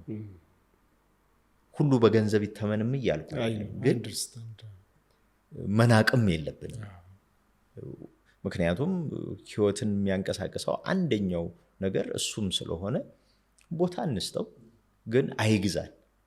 አንዳንድ ጊዜ በገንዘቡ ተመርተን እንሄዳለን፣ ግን ገንዘቡ ሳይመራን ግን ገንዘቡን እየመራ ነው እንዴት እንሄድ? የምንሰጣቸውን ነገሮች እንዴት የተሻለ ልናደርጋቸው እንችላለን? አሁን ከጊዜ በኋላ የተማርኩት ስልጠናን አሁን ስልጠና አይደል ብዙ የምሰራው ስልጠናን በሰዓት ብቻ እንደ ችርቻሮ አለማሰብ። ይሄ ከስልጠናው ጋር አብሮ ተያይዞ የሚሄድ ነገር። እኔ አሁን ለስልጠና የምጠይቀው ገንዘብ ትንሽ ከፍ ይላል እና የምናገረው ምንድነው ስልጠናው ላይ ሐሳቡን ብቻ አይደለም የምሸጠው፣ እኔንም ነው የምሸጠው። ተሞክሮዬን፣ ድክመቴን፣ ያለፍኩበትን፣ የተቸገርኩበትን ቮልነረብል ሆኜ ምንድነው ራሴን አጋልጬ ነው የምሰጠው። አጋልጬ ስሰጥ ላጋለጥኩበት ግን እኔ ዋጋ መስጠት አለብኝ። ስለዚህ ለዚህ ነው ይሄን ያህል የምጠይቀው እንጂ ከዚህ ሰዓት በሚል አይደለም። አዎ ምክንያቱም ለነገሩ እነዛ ሰዎች ለአንተ የሰጡህ ምክር በሰዓት አይተመንም እኮ ላይፍ ላይ ጌም ቼንጂንግ ነው። እኔ አሁን ከአያቴ ጋር ቁጭ ብዬ ያወራኋቸውንና ህይወቴን የቀየሩትን ነገሮች በየትኛው የገንዘብ መጠን ላስቀምጠው ይችላል? እህቶቼ እኔ ላይ ያሳለፉትን የጊዜ መጠን እንዴት ብዬ ነው በገንዘብ ልተመነው የምችለው? መቼም ሊተመን አይችልም። እናቴ ጋር እሁድ ምሳ ልበላ ሲሄድ የማወራት ነገር፣ አክስቴ አጎቶቼ እዛ ቁጭ ብለን ገበታ ቁጭ ብለን የምናወራቸው ነገሮች ከገንዘብ በላይ ናቸው። እነሱ ነው ትሬኒንግ ላይ ይዣቸው መሄደው አይደለም። እናቴን እኮ ይዣት እገባለሁ በመንፈስ፣ አክስቶቼን እኮ በመንፈስ ይዣቸው እገባለሁ። ምክንያቱም ከነሱ ነው የተማርኩት ብዙ ነገር። ስለዚህ ለስልጠናዬ ዋጋ ስሰጥ የነሱን ኮንትሪቢዩሽን እንደው ባይታካው እንኳን መናቅ የለበትም። እና በዚህ ዘመን የሚኖር ሰው ወደደም ጠላም የገቢ ምንጩን ማስፋት ግዴታው። ነገን መሻገር ከፈለግን የታደለ ትልልቅ ተቋም ውስጥ ሊሰራ ይችላል። እሱም ራሱ ዘላቂ አይደለም። ይሄ እንደ መጨረሻ ማሳያ እንዲሆነ በዩኤስኤድ የመጣውን ነገር እንውሰደው። የስቶፕ ኦፍ ወርክ ኦርደሩ ሲመጣ በጣም ብዙ ሰው ትልልቅ በ6 ፊገር የሚከፈለው በጣም ብዙ ሰው ከስራ ውጭ ሆኗል። ምናልባት 100,000 200,000 በየወሩ የሚከፈል ዕዳ ያለበትም ሰው አለ። እነኚህ ሰዎች ድንገት ስራ ሲቆም ምን እንደሚያደርጉ ግራ የገባቸው በጣም ብዙ ሰዎች አሉ። ተጨማሪ ክህሎት ላይ መስራት ቶሎ የምናነሳው ነገር ሊኖረን ይችላል። ሁለተኛ ቢያንስ ፓሲቭ ኢንካም የምንለው አለ። ፓሲቭ ኢንካም ማለት ገቢያችን ነው፣ የኛን ቋሚ ዘላቂ ክትትል አይፈልግም፣ ግን በራሱ ገንዘብ የሚያመጣ ህይወቴን የሚያንቀሳቅስ ቢያንስ የልጆቼን ትምህርት ቤት የሚከፍል ሊሆን ይችላል፣ የቤት ኪራይ የሚሸፍን ሊሆን ይችላል። ገቢ መንገድ ሊኖሩ ይገባል። እነኚህ ነገሮች ብዙዎችን አስቸግሯል። ስለዚህ አንዳንዴ ትንሽ የተቀመጥንበት ወንበር ከተመቸን ብድግ ብለን ማስተካከል ይፈልጋል። ካልቆረቆረን ወንበሩን ማስተካከልን ስለማናስብ፣ ስለዚህ ብዙ አይመቸን፣ ዘላቂ አናደርገው፣ የሁሌ ነገር እንዳልሆነ። እነኚህም ወጣቶች እንዴ እኔ አሁን ዓለም አቀፍ ድርጅት ውስጥ ነው የምሰራው ጥሩ ነው የሚከፈለኝ ሊሉ ይችላሉ። በጣም ስላሉም ነው ይሄንን ብለ በዶላር የሚከፈላቸው በጣም ብዙ ትጉ የሆኑ ልጆች አሉ። ጎን ለጎን ግን መታሰብ አለበት ሁሌ እንዴት አድርጌ ፓሲቭ ኢንካም ልፈጥር ይችላል፣ እንዴት አድርጌ ተጨማሪ ክህሎቶችን ላዳብር ይችላሉ፣ ነገ ላይ መንገድ ሊሆኑኝ የሚችሉ ነገሮች። በተለይ የትም ብትሆን ይዛቸው ልትሄድ በቦታ በጊዜ ማይገደቡ አለው አይደል? አንተ ከሀገር ብትወጣ ወደ ክፍለ ሀገር ብትሄድ ስራ ብትቀይር ሀብቶች ከውስጥ ጋር የተሳሰሩ ሲሆኑ ደግሞ የበለጠ ኮምፎርት ይሰጣል ብዬ አስባለሁ። እንደው ጥሩ ምሳሌ ልጥቀስልህ። በጣም ጥሩ ወዳጄ መታሰቢያ ይልማ ብዙ ሰው የሚያውቃት መድረኮች ላይ በፊት ኢትዮጵያ ቴሌቪዥን ላይ ዜና በማንበብ ሬዲዮ ላይ ፕሮግራም ማዘጋጀት፣ አሁን ብዙውን ህይወቷን እያሳለፈች ያለችው ሩዋንዳ ነው፣ ኪጋሊ ላይ የራሷን ቢዝነስ እዛ ጀመረ። ግን እዛ ሆነ እዚህ የምትሰራቸውን ስራዎችም ትሰራለች። ስብሰባዎች ሞዴሬት ታደርጋለች፣ ፓናል ዲስከሽኖች ሞዴሬት ታደርጋለች፣ ኢቬንቶች ኤምሲ ታደርጋለች። አየህ ድንበር ተሻጋሪ ክህሎት ስለፈጠረች እሱን ነበር ስለነበረው ጥሩ ኤግዛምፕል ያነሳላ። እኔ አሁን እንዴት ልቤ ሐሴት እንደሚያደርግ ልነግርህ አልችልም። እዚህ የሚያደርጉትን ነገር በደንብ ጠንካራ ጎበዝ ሆነውበት ሌላም ቦታው ሲሰሩት ሳይ በቃ በዓለም አቀፍ ደረጃ ራስን መሸጥ ማለት ጥሩ መንገድ ይሄ ነው። ክህሎቶቻችንን ነው እየሸጥን ያለን። አሁን መታሰቢያ ያደረገችው ክህሎቶቿን እና አንዳንድ ጊዜ ሳድግ መሆን የምንፈልጋቸው የምንላቸው ሰዎች አንዳንድ ጊዜ በእድሜ ብዙ ስለበለጡን አይደለም፣ ታናሾቻችን የሆኑና አቅማቸው የሰሩት ጉብዝናቸው ጥሩ ስለሆነ ሳድግ እንደሱ ነው። ምክንያቱም ማደግ ማለት መለወጥ፣ ቁጥር መጨመር፣ የእድሜ ቁጥር መጨመር ሳይሆን መለወጥ ስለሆነ ያችን ብንይዝ ብዙ ያሻግረናል።